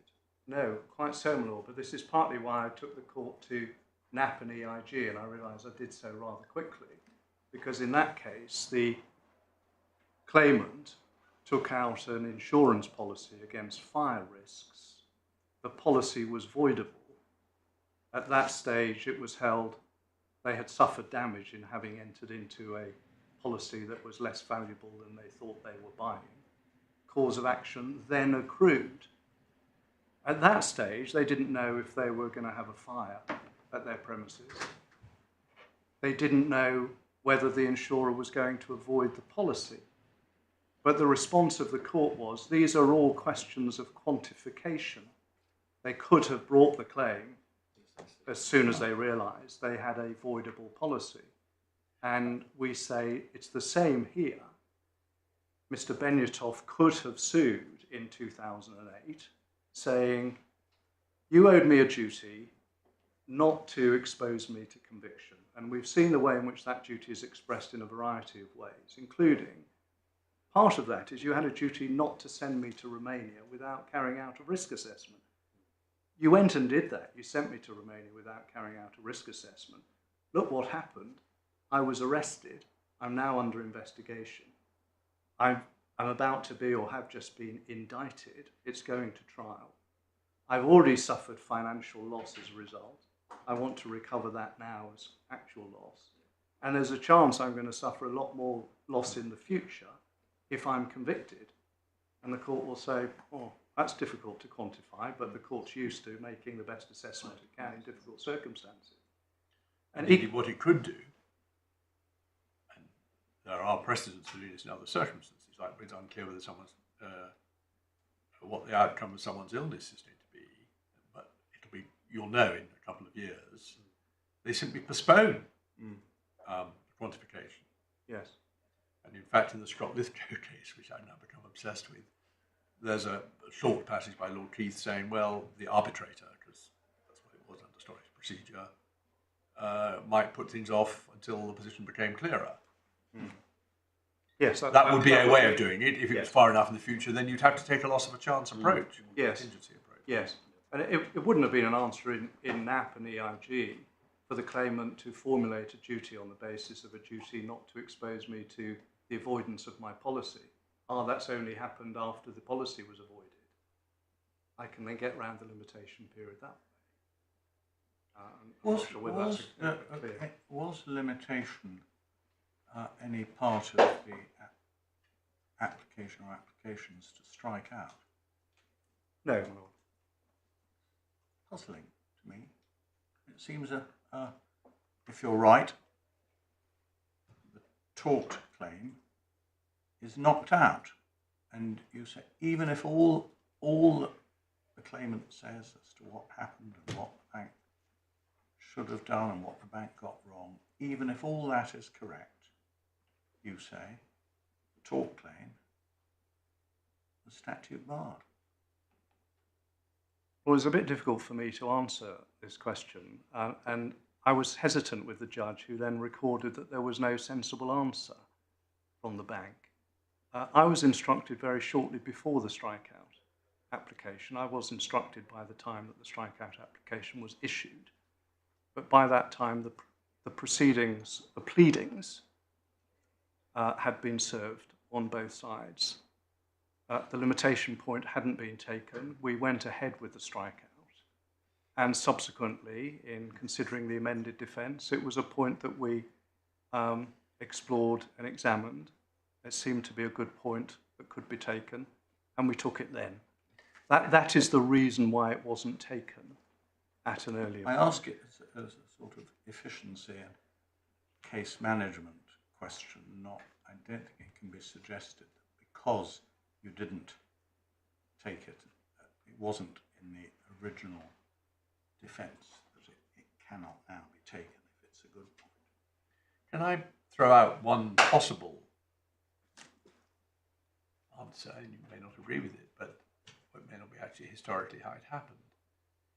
You really only can, if you don't go down the more extreme point that I thought the judge was making, but you persuaded me he wasn't, namely that actually the fact of arrest without any financial consequence, or the fact of incarceration without any financial consequence, would have been enough, which maybe, maybe not. But if you're not going to rely on that, you would have to show that there was financial loss at that early stage. Now, in the end, in evidence, Mr. Benyatov accepted that, but it wasn't nailed down. You might have been able to say, well, we can work out that your bonus would have been bigger or whatever it was, but you wouldn't know how controversial that would be. It only becomes an obviously, I mean, it's otherwise an obviously good point. It only becomes an obviously good point when you've got that evidence in the bank. When he says, well, of course, I suffered a loss because I had suffered less bonus and got less bonus in those 2 years. And I don't know whether that's a fair point or not, but well, it is with respect, and it was in Mr. Benyatov's witness statement in response to the strikeout application that he spelt out. oh, I see. From his point of view, that he had suffered loss. Oh, I see. Well, it's nailed down then, but that's after the strike. You could have tried another Yes. strikeout. Well, so we digested that, and of course we were Yes, then involved okay. in the amendment Well, application. as my lord says, I don't think this is a knockout point either way. As the judge said, the point has been taken, it's got to be Yes. decided. Lord, there are three points taken against us. One is the judge examined a different duty than the one being claimed. And we say, no, he didn't, because you look at what the duty was not to expose to conviction. Breach of the duty was said to be failing to carry out a risk assessment and sending to Romania without a risk assessment. That's the alleged wrongful act. Did that wrongful act cause loss? Yes, if one accepts the premise of the wrongful act, in terms of the incarceration which resulted from sending him to Romania without carrying out a risk assessment on the appellant's own case. So it does flow from the duty of care as pleaded, because for limitation purposes, the important point is, does the alleged wrongful act cause loss? If, however, one's wrong about that and the duty is formulated in a way to avoid the limitation point, we say that can't be done because that would fall foul of Principle 5 of Hatton and Chapes. So either way, we say there's no error in the judge's approach. The second point that's taken against us is, well, it was a different type of loss in 2007 and 8. It was a loss of a bonus. Earnings fell, bonus had fallen. That's different from career loss of earnings after 2015. We say that's a distinction without a difference. They're both loss of earnings. Difference of degree rather than kind. Yeah. And the third point that's taken against us is the judge failed to grapple with the authorities on contingent liabilities. But we say, well, those simply don't arise here. The authorities on contingent liabilities are concerned with the situation where there is just a potential or contingent loss in the future. So classically, Law Society and Sefton, where a solicitor has misappropriated client funds, and there could be a claim on the Law Society. Does the cause of action accrue when the solicitor misappropriates the funds? No, it's only contingent at that stage because the client's loss might be covered in some other way by the solicitor, or they might never bring a claim. And so there's no present loss, it's only a contingent loss.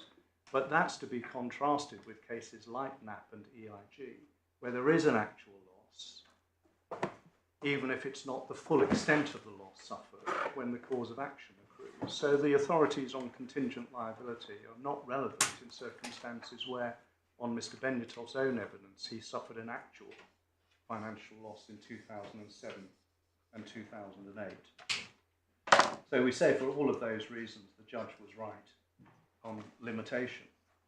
Now, Mr. Goulding, I had been, because you've been making good progress, I haven't actually been giving you time, but I had really thought that it's about now you ought to be sitting down. I'd said to my juniors that if I'm not sat down around 3:45, you're to tell me to sit down. And I think I'm just about there. Can I just tell the court what I haven't dealt with orally? Yes. We've served a respondent's notice in which we set out additional reasons to reject the duty of care. Of course, if the court is with us on grounds 1 and 2, one doesn't need to bother really with the respondent's notice, but it's there and we deal with it in our skeleton argument. I really just wanted to draw that to the court's attention. It's paras 74 to 79 of our skeleton. Does that include the submission that on causation, the effective cause of the loss now claimed is the fact of conviction? And that, I think your submission is that breaks the chain of causation. Yes, we raised 2 points, my lord, on causation in law. One of which is the novus actus question is a policy question, ultimately. That's how it's discussed. You know, what loss should a defendant be responsible for? And we say here in reality, the conviction by the Romanian authorities is a novus actus. Now, I recognise that that's not a straightforward question, but that is certainly our submission. But there's a second and related point, which is often discussed in the authorities in this connection to causation in law, which is the loss actually suffered has to be within the scope of the duty that exists. Now, in this case, we say if a duty exists, it can't be a duty not to expose Mr. Benyatov to any conviction, including a lawful and rightful conviction, if he's behaved unlawfully. That can't be a duty. That would be contrary to public policy apart from anything else. So were there to be a duty, contrary to all of our other submissions, it could only surely be a duty not to expose him to wrongful conviction. if that duty exists and he wishes to recover losses which he say followed from a wrongful conviction, he would have to demonstrate that his loss has flowed from a wrongful conviction, i.e. that the conviction is wrongful. And he has not done that. That leads into very deep waters, and Hollington and Hewthorne, and who has to prove what. You can't deal with this in 2 minutes.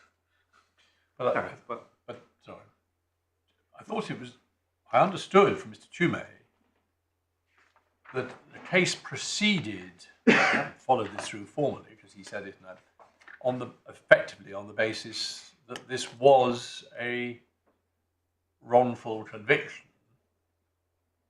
except to the extent that you said, well, it wasn't. I'm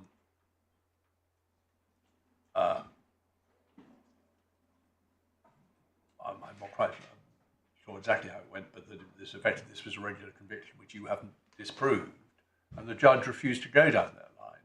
Well, they're different things. I'm muddling 2 points up there. They are different things, my lord. Firstly, it's not part of our pleaded case in these proceedings that the conviction was wrongful. No, well, that's not our case. Secondly, there was an argument that we advanced, not seeking to prove the wrongfulness of the conviction, but relying on it as a conviction to suggest that in the alternative that deprived Mr. Benyatov of the benefit of any indemnity that might otherwise accrue. And we lost on that point on the basis of Hollington and Hewthorne, and we haven't appealed that. My Lord Justice Bean raises a point about whether Hollington and Hewthorne applies to this argument that I'm now floating on, causation, which we don't see that it does apply, because here we say it would be for Mr. Benyatov to prove that his loss comes within the scope of the duty. He's never pleaded it as a duty not to expose to wrongful conviction. It was a point that we took in closing at trial to say, how could it be such a broad-ranging duty to not expose to rightful or wrongful conviction? It's only in this court that I think I've heard for the first time Mr. Tumay say, of course, it means a wrongful conviction. But if he's to prove that any loss is within the scope of that duty, he would have to show that there was a wrongful conviction, so the onus would be on him to prove that the conviction was wrongful.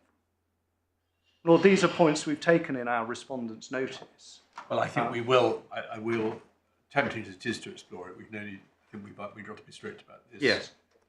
You're content to go on your respondent's notice. Yes. Mr. Tumay we'll have to see whether he wants to say anything about it orally, but you've run out of time to do so. Yes, I understand. Otherwise, we'll have to rely on what he says in his skeleton. Yes.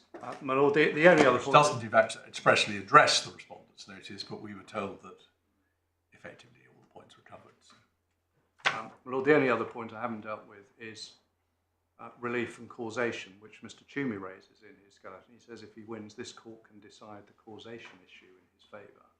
And we say that simply isn't right. The judge didn't make sufficient causation findings for that to follow were the claimant to succeed on the appeal. In fact, as we say in our skeleton, we say the judge has actually made sufficient findings on causation for us to succeed, even if the appeal is allowed on other grounds. But I haven't dealt with that orally because I think it's a subsidiary issue, but we do address it in our skeleton. Very well. Thank you very much. Thank you. Yes, Mr. Tumay. Thank you, my lord.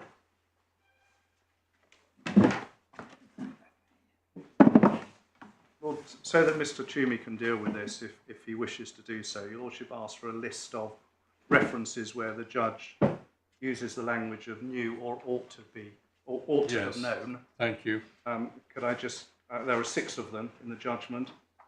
Paragraph 50, subparagraph 4.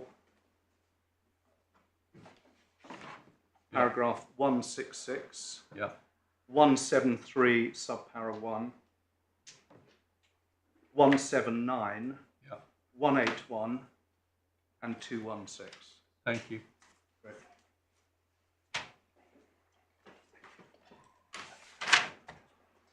Yes.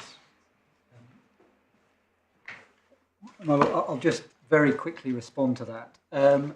Our point is, the judge may have said it 6 times, but it's a rather large judgment. Our point is that that's not what he actually was doing. That's not the test he was applying, even if he directed himself, it should have been. I wanted just to say a couple of words on causation and then go through my points in reply. Yes. In our skeleton, for your Lordship's note, that's dealt with at paragraphs 58 to 60. We say this: the respondent says there's a break in the chain of causation because the loss was caused by the Romanian state, where it would have happened anyway, even if the bank had acted to assess or respond to the risk. And what we say very simply is this: there cannot be a break in the chain of causation if we're right about what the duty is. The duty, if the duty is to protect Mr. Benyatov from conviction, and the respondent failed to comply with that duty, then it doesn't make any sense to say, well, the thing that we were meant to protect you against has actually happened. That would just be illogical. And it would empty the duty of care of any substance if causation could be defeated in such a simple way. There are two authorities which are in the bundle. I don't think we've referred to them in our skeleton. It may not be necessary to turn to them. If I can just at least direct your Lordship's. Well, just tell us what they are. The first one is London Joint Stock Bank against Macmillan. That is in bundle A1 at tab 14. And there's a sidelined passage at page 134. I'm using the bundle page. Yeah. That's a House of Lords case. And it gives the example of a warehouse is left unlocked at night. Yeah. The goods may be stolen.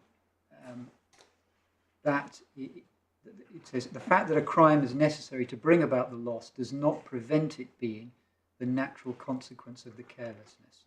Yeah, and it's one like stands being true, doesn't it? Yeah. Exactly.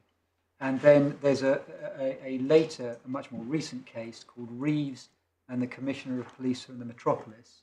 That is in bundle A2 at tab 35, and it's again bundle page 775.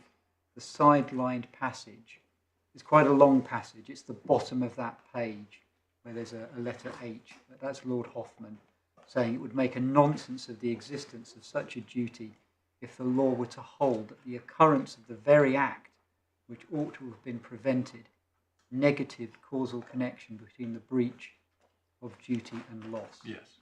I speak for myself, I see that. My Lord, I'll then turn to my points in reply. I've done my best to sort of structure them in relation to those related to the indemnity and those related to the duty of care. And then I've got some additional points from this afternoon which I haven't managed to fit into that structure. The first point relates to the issue that your Lordship asked me about yesterday, and I attempted to answer, and I'd understood that I was to think about that and come back. And that related to how the indemnity works and the loss in this case.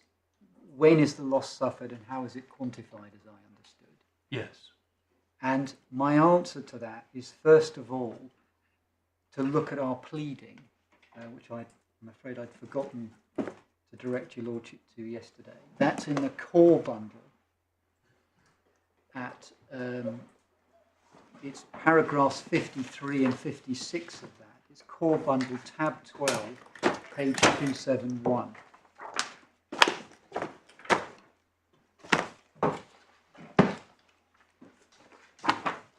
Yes. Sorry.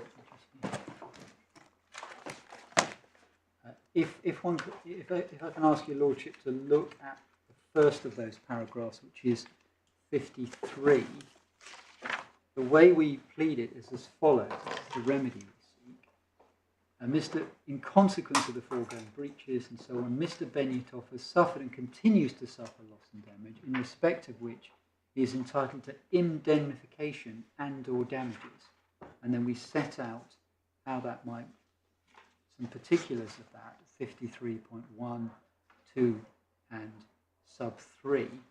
I just, in passing note 53.3, we had also alleged that the loss of the FCA authorisation had the result of creating loss. And in my submission, that's a partial answer, or part of the reason why this isn't pure economic loss, but that's a different issue. And then we sought declaratory relief at 56, in particular 56.2, the obligations in 19.1 and 19.2, those were the indemnity obligations, above are continuing. Yes, I see. So that is the implication of that, that on each payday that you don't get the money you would have got, notionally, an obligation to pay you that money arises. In theory, yes, but there's some. I've got several answers to that. In theory, okay. Yes. What I was going to say was, in principle, yes, but first of all, how is that going to work in practice? The first thing is that if one looks in the White Book, declaratory relief is dealt with by CPR Rule 40.20. That's in the White Book, first volume at page 1413. Do you want us to look that up? Or? I was just going to give your Lordship a reference to note 40.20.2. It's just the point that the court has a discretion, obviously, whether to grant declaratory relief, but that can, in an appropriate case, be in relation to a legal right that might arise in future. So it's possible, and I'm going to suggest, I'm going to take your Lordship in a moment to an example, to say, well, you can have damages up till now, and your future right under the indemnity will be to payments in future, i.e. that the indemnity will continue. Yes. I wouldn't really be damages up now, would it? It would be payment under the indemnity. Yes, my Lord. We found an example of the type of flexibility of the order that you can get in relation to an indemnity in a case. I would like to hand it up if possible, or I can simply explain what it does. It's a very, very short case. It's a yes, please do. Usher will hand it up for you. Can I just say, with it, I also went back to look at Professor Courtney's book on contractual indemnities, and I found a couple of passages that I believe go to this point. I was going to hand it up as well. There's should be, yes, it's not that. Right now.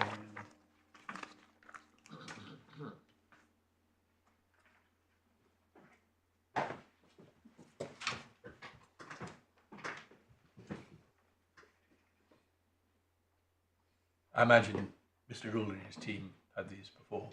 They have. Yeah. Well, we were handed them, I think, either this morning or during the course of today. I've not looked at Yes, that's fair enough. No, I just mean this isn't literally the first time I've seen them. Thank you. I was about to say that. No, fine. Thank you. I'll just deal with the cruise and pay. The only thing that's important about that is a case about one of these stockbroker cases that I've lost my copy. Resulted in a claim on an indemnity. If one looks at it's a decision of Lord Hatherley, one sees from page 443. What's really important is the order that is made, and unusually the order is recorded on the last page of this. It's 444.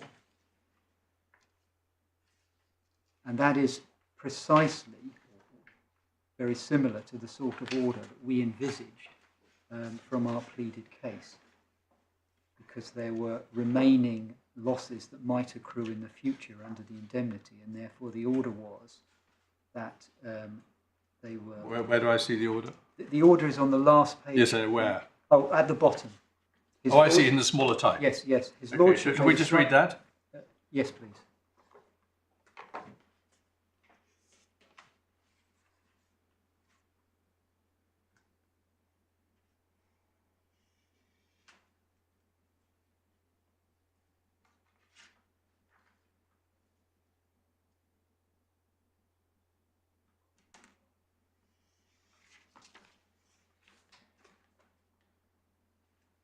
without understanding the dates, so I don't quite see where this goes. But the basic point is that one way of dealing with the future loss in this case would be to make a declaration in those terms. It wouldn't quite work here because there'd have to be a quantification each time. I see that, and I'm going to Yes, I see. move on to that to deal with that point. I'm not going to labour over the passages from Professor Courtney's book, but the key passages are these. Paragraph 212 of his book says this: the usual construction of a preventive indemnity, which is of course what we're talking about, is that the method of performance is left to the indemnifier's discretion. The point arises most clearly in the cases concerning claims by... It'll take a long time for you to read all this out. How much of this do you want us to read? I was really that sentence, and then I wanted just to draw attention. I invite, obviously, your lordships to read this perhaps more carefully, but just to draw attention to that sentence, and then over the page, 213, the first example, number 1. And then, whilst we're looking at this, if I also have taken out the, it's later on, it's page 59, there's a heading where Professor Courtney deals with this issue. He calls it scope, loss and damnification. In my submission, that passage is helpful, and I'll explain why in a moment. But the point is, from here, is that although he says the principle is clearly shown in the liability cases, that doesn't mean it doesn't apply elsewhere.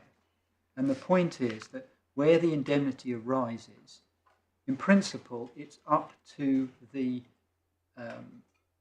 indemnifying party how they want to perform it. An example of that, for example, is the Lacey and Hill case, which I believe your lordship has looked at, where there was a suggestion that the argument in that case was, well, why should we have to pay out under the indemnity until they've paid out? And the court said, well, I'm afraid you do. What needs to happen is a sum needs to be set aside. If you, and it was argued by counsel in that case, well, that's terrible. What happens if they do a deal with the person to whom they have a liability? We pay them and they keep the difference. And in my submission, if one reads the passage at the end of Lacey and Hill, the view of the court is, that's tough. You, the indemnifying party, have got a choice. You can go directly to the third party, which is claiming it has a liability, and discharge that liability, or you can pay a sum of money to the person claiming the indemnity. That's up to you. So Lacey and Hill is an example of that principle. And Professor Courtney gives a number of examples of how you might discharge your obligation as an indemnifier. And the first one that I mentioned was the indemnifier performs some other contractual or legal duty so as to avoid inflicting a loss on the indemnified party or exposing the indemnified party to potential loss. That is 100% consistent with the underlying rationale for the indemnity, that it is to hold harmless in the true sense of the word, to prevent loss occurring to the indemnified party. The obvious answer here is that you could prevent loss occurring by paying Mr. Benyatov's remuneration. Or... But what remuneration? Well, you could continue to employ him until his retirement age, which is the basis on which the loss of career is worked out. And that, incidentally, was worked... And paid him bonuses for work he hadn't done? Well, what one could do, in my submission, is this. You could either commit yourself to doing that, or you could do a deal with Mr. Benyatov to discharge the obligation, or you could come to the court and ask for the dispute to be resolved, and then that would discharge the obligation. Or, if we had won then that would have discharged the obligation as well, because it's perfectly valid, and this is what Lord Justice Fry said in the Birmingham case, the measure of damage for a breach of for the indemnity and or damages may sometimes work out to be the same. So it's a perfectly valid exercise to say to the court, well, there's a career loss here. We can see that now. One way of working out how you value a career loss, it's already in the personal injury cases, it's already in the stigma damages cases. It's what Mr. Justice Carr did in Rian. We assess damages on a multiplier basis. There was actually no dispute between But I understand that in a conventional damages claim. If you had won on the indemnity, what would the form of order have been in your favour? Would it have been in following paragraph 53 of the amended particulars of claim? What would the order be that the defendant must do? It could have taken two forms, my lord. The first is that it could have been in the form that I just showed your lordship in Cruise and Pain. It would be that we be paid, that Mr. Benyatov be paid up until the date of judgment, and then there will be an order that the indemnity continue in future until some date, and that he have to be paid under that. Some mechanism would have to be worked out. Alternatively, it would be possible in my submission for the court to say, well, it's like a stigma damages case. I'm going to work out what the damages are and make an order that you get a lump sum now, and that's the end. I didn't think a mystery about this. You were just saying you would assess, it wouldn't perhaps be called damages, or it could be, but you would do the same exercise as you would do in personal injury damages, where someone had suffered a career loss of earnings, and that would satisfy the indemnity. Be very different from the kinds of indemnities we see in pretty well all the other cases we've seen. But you would say it would be right in principle, because it would be the law's way of holding him harmless from the loss which you have promised to hold him harmless from. Yes. So, it's, yeah, okay. But you can't point to any case where that's been done. But No. that, you would say, that doesn't matter. It's all about the principle. Exactly. Yeah. Okay, well, I don't want you to spend more time on this than you need. I clearly wanted to understand how it would work in this rather unusual kind of indemnity. And that's your answer. I wanted to, and I'm now trying to see where I put it in my note. There was one other factual point on this, and that is as follows. Sorry, I know I'm mumbling. Forgive me. Yes, I wanted to make the point that apart from the realization I may have printed out the wrong version of my note, I wanted to make the point that you can actually. This is also reflected in the legal fees that were paid. Your lordship asked my learned friend about that, and I perhaps not necessary to turn to the document now, but the retainer is in the supplementary bundle. It's an unusual document because the primary beneficiary of the retainer is not Mr. Benyatov or anyone else, it's Credit Suisse. And what is interesting about it is that he's not liable for any of the fees, only Credit Suisse is. That's entirely consistent with the indemnity as we see it, because it's a true application of the hold harmless principle. Credit Suisse have stepped in to prevent him suffering loss by having to pay his own legal fees. Yeah.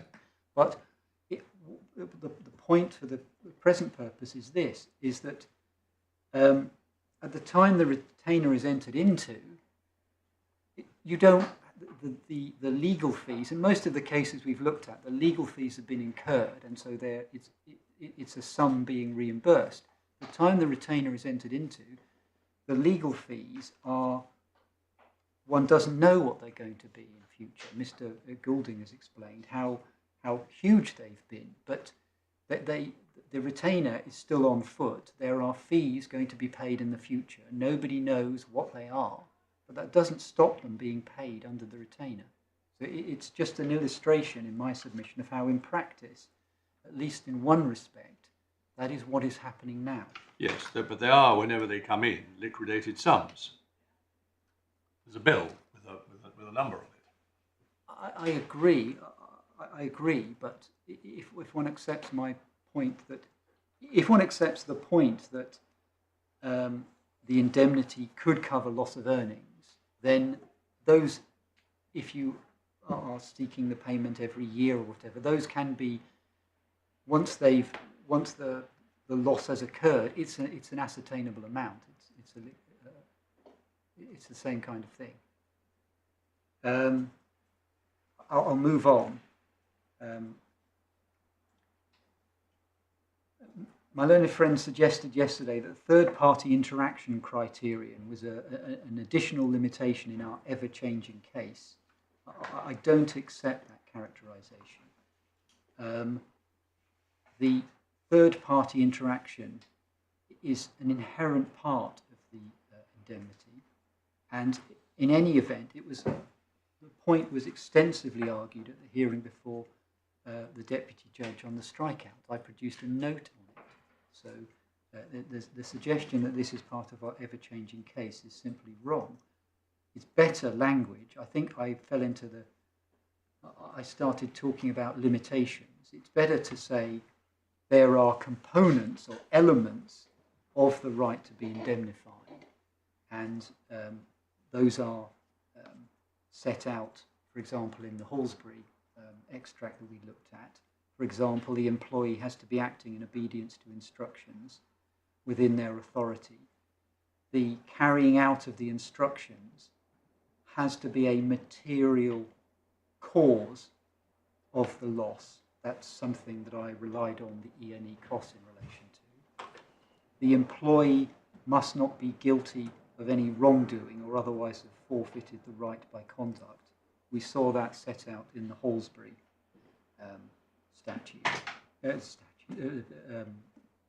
extract, bundle A5, tab 80. And the idea that third-party interaction is just something that we talk about is not correct. If one looks, and I can't recall now if we actually turn to it, if one looks at the extract from Bousted in the bundle, that's in bundle A5, tab 73, page 2090. That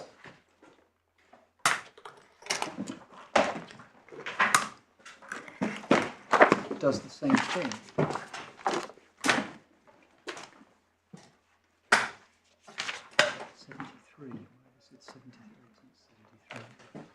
It's not 73, I'm sorry. It's 75, but it is page 2090.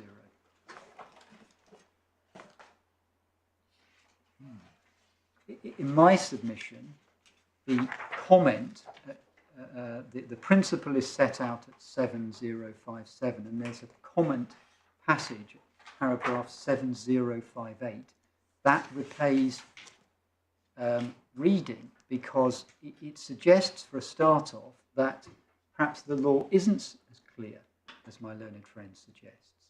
And at the end, it talks about, in respect of the latter category, losses suffered through the wrongs of third parties, where the losses were suffered while carrying out an action specifically directed by the principal, there is likely to be a right of indemnity if the agent cannot recover from the wrongdoer. Now, I know the footnote refers to this case before Judge Tahar, but in fact it just says it was discussed there and did not need to be decided. The actual proposition is based on the James Seddon.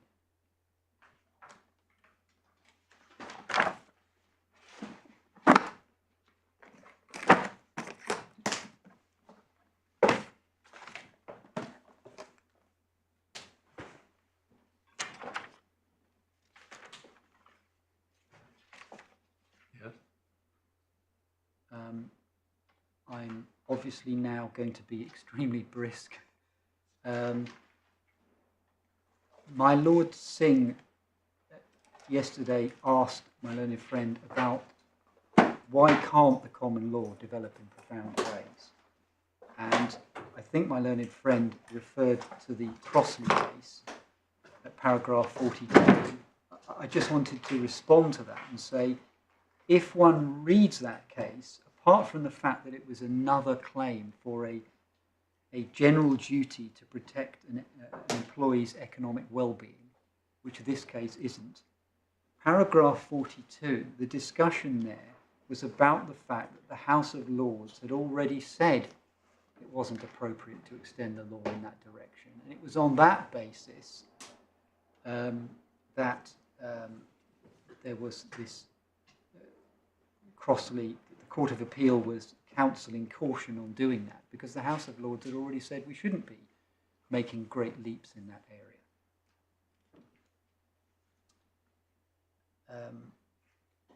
My Lord Bean yesterday raised the question about, well, how does it work if he'd been fined? That is an extremely powerful point in my submission. And it's even more powerful when one thinks about the fact that the admitted indemnity is unlimited. And therefore, the fine might have, depending on the facts of the case, it might have been an extremely large fine, but it might have exceeded whatever the loss of earnings was. So again, to the person in the street or the ordinary employee, they would find it utterly bizarre that the employer would be liable to meet an unlimited fine, but if the person ends up with a custodial sentence and therefore in a sense is treated in an even worse fashion, the employer doesn't have to pay anything. It's inexplicable. Reed doesn't assist my learned friend. That was a classic example of a case in which there was the unfortunate event was not, the employment was not the material cause of the unfortunate event. It was the occasion for the unfortunate event. My learned friend relied on James Bowen, but in that case, as between the employer and the employees, the employer, or the quasi-employer, the commissioner had issued a statement apologising for the gratuitous violence of its officers.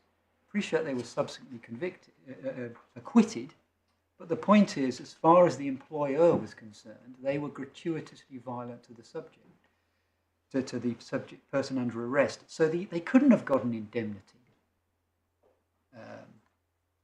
In the Greenway case, this is very interesting. No indemnity was sought.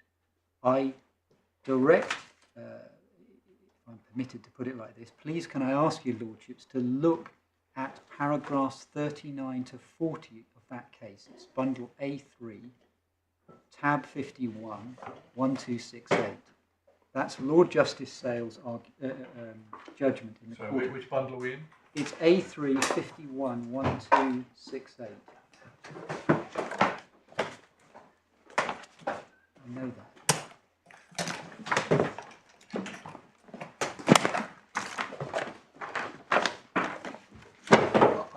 I'll very quickly make the point. The point is this, that... But sorry, first, you were going to take us to a particular passage. Oh, yes. It's just if one reads 39 to 40, and in view of the time, perhaps I can encourage your lordships not to do it right now, but if one reads those two paragraphs,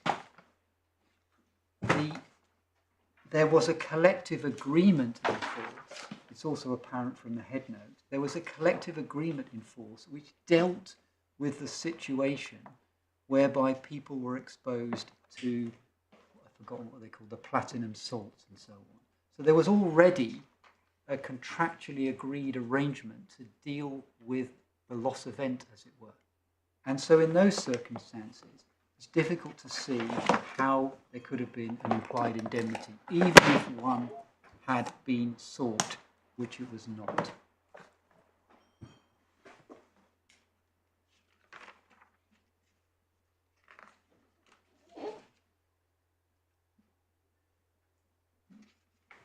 Moving on. The Sigona, in my submission, my learned friend has misunderstood the Sigona.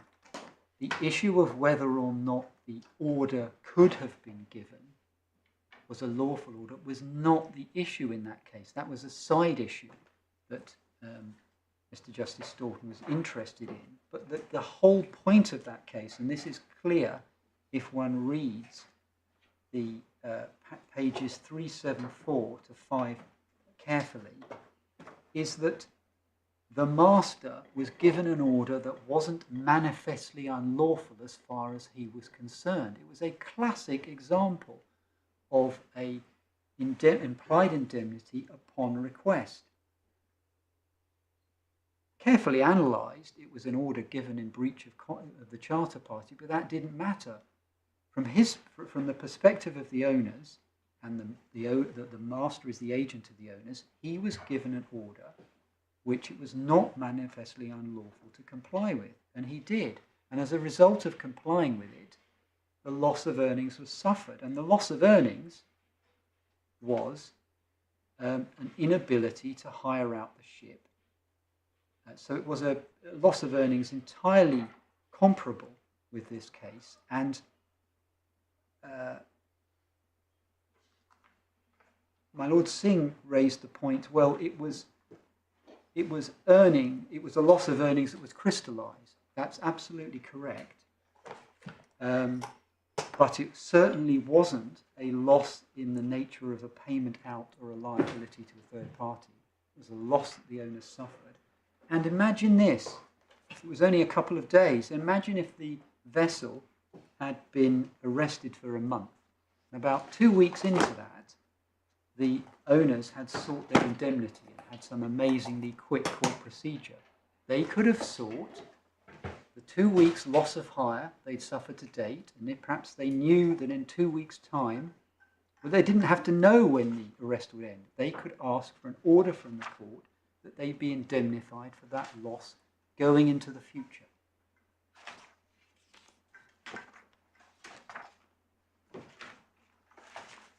I've got 5 minutes. Implication in fact. It's important in my submission to actually go back to the Marks and Spencer case. It's a commercial contract. I am not suggesting that the test for implication is different between a commercial and an employment contract. I think it's well understood now that employment contracts have the same rules of interpretation as commercial contracts. But if one looks at paragraph 21 in that case, and the reference is A3, tab 50, page 1238, Lord Neuberger makes some comments to interpret the test for implication. For example, he says, in a commercial context, reasonable and equitableness may not be very important. They certainly would be in an employment context. And necessity, he says, does not mean absolute necessity. So it's not that there's a different test, but some of the factors in that test might be more important in the employment context.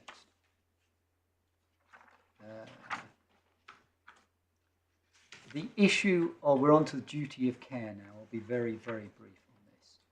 There was a suggestion that it wouldn't have made any difference because whether Mr. Benyatov had not gone to Romania because Mr. Flore wasn't in Romania and he still got convicted. There are two important things to understand about that. Number one, Mr. Flore is a Romanian citizen, or was at the time. And one doesn't know, but that may be a difference as to whether he could be convicted in absentia under Romanian law. But in any event, it's complete speculation. We didn't have any evidence at trial about what his situation was, precisely he was alleged to have done, and so on. So it's just wrong to say, oh, well, you can make a comparison between the two Mr. Flory still got convicted and he didn't go. Yes, but that is pure speculation without looking in more detail at the situation, which was not done. Variety of pleading points were raised, but I don't believe I have time to deal with those. But if they're crucial points, if there's anything you said that's positively wrong, we won't hold you, speaking for myself, willing to sit a few minutes late. But I'm not encouraging you to take points. I just don't want you to feel you can't take a point that's crucial to your case, because you really are responding for the first time on the pleading points. I understand, my lord, and I'm not meaning to be cheeky in wanting to respond. I do appreciate that I need to... No, that wasn't what I meant at all. I meant the opposite. I meant that let's not spend time on it. If you want, if there's something you feel you need to say on the pleading points, do. There is, and I would like to very briefly. Yes. The assumption of responsibility. First of all, and I think I may have mentioned this, but if one looks in the RBS case, the Privy Council in that case,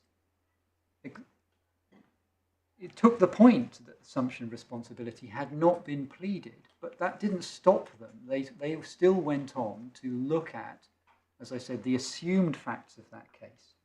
So the fact that the word assumption of responsibility doesn't appear in your pleading is neither here nor there. It is, and I agree with my Lord Singh on this, in a novel case, it's something that needs to be looked at, particularly where the judge found that the employment relationship, in effect, wasn't enough to satisfy proximity. It obviously had to be looked at.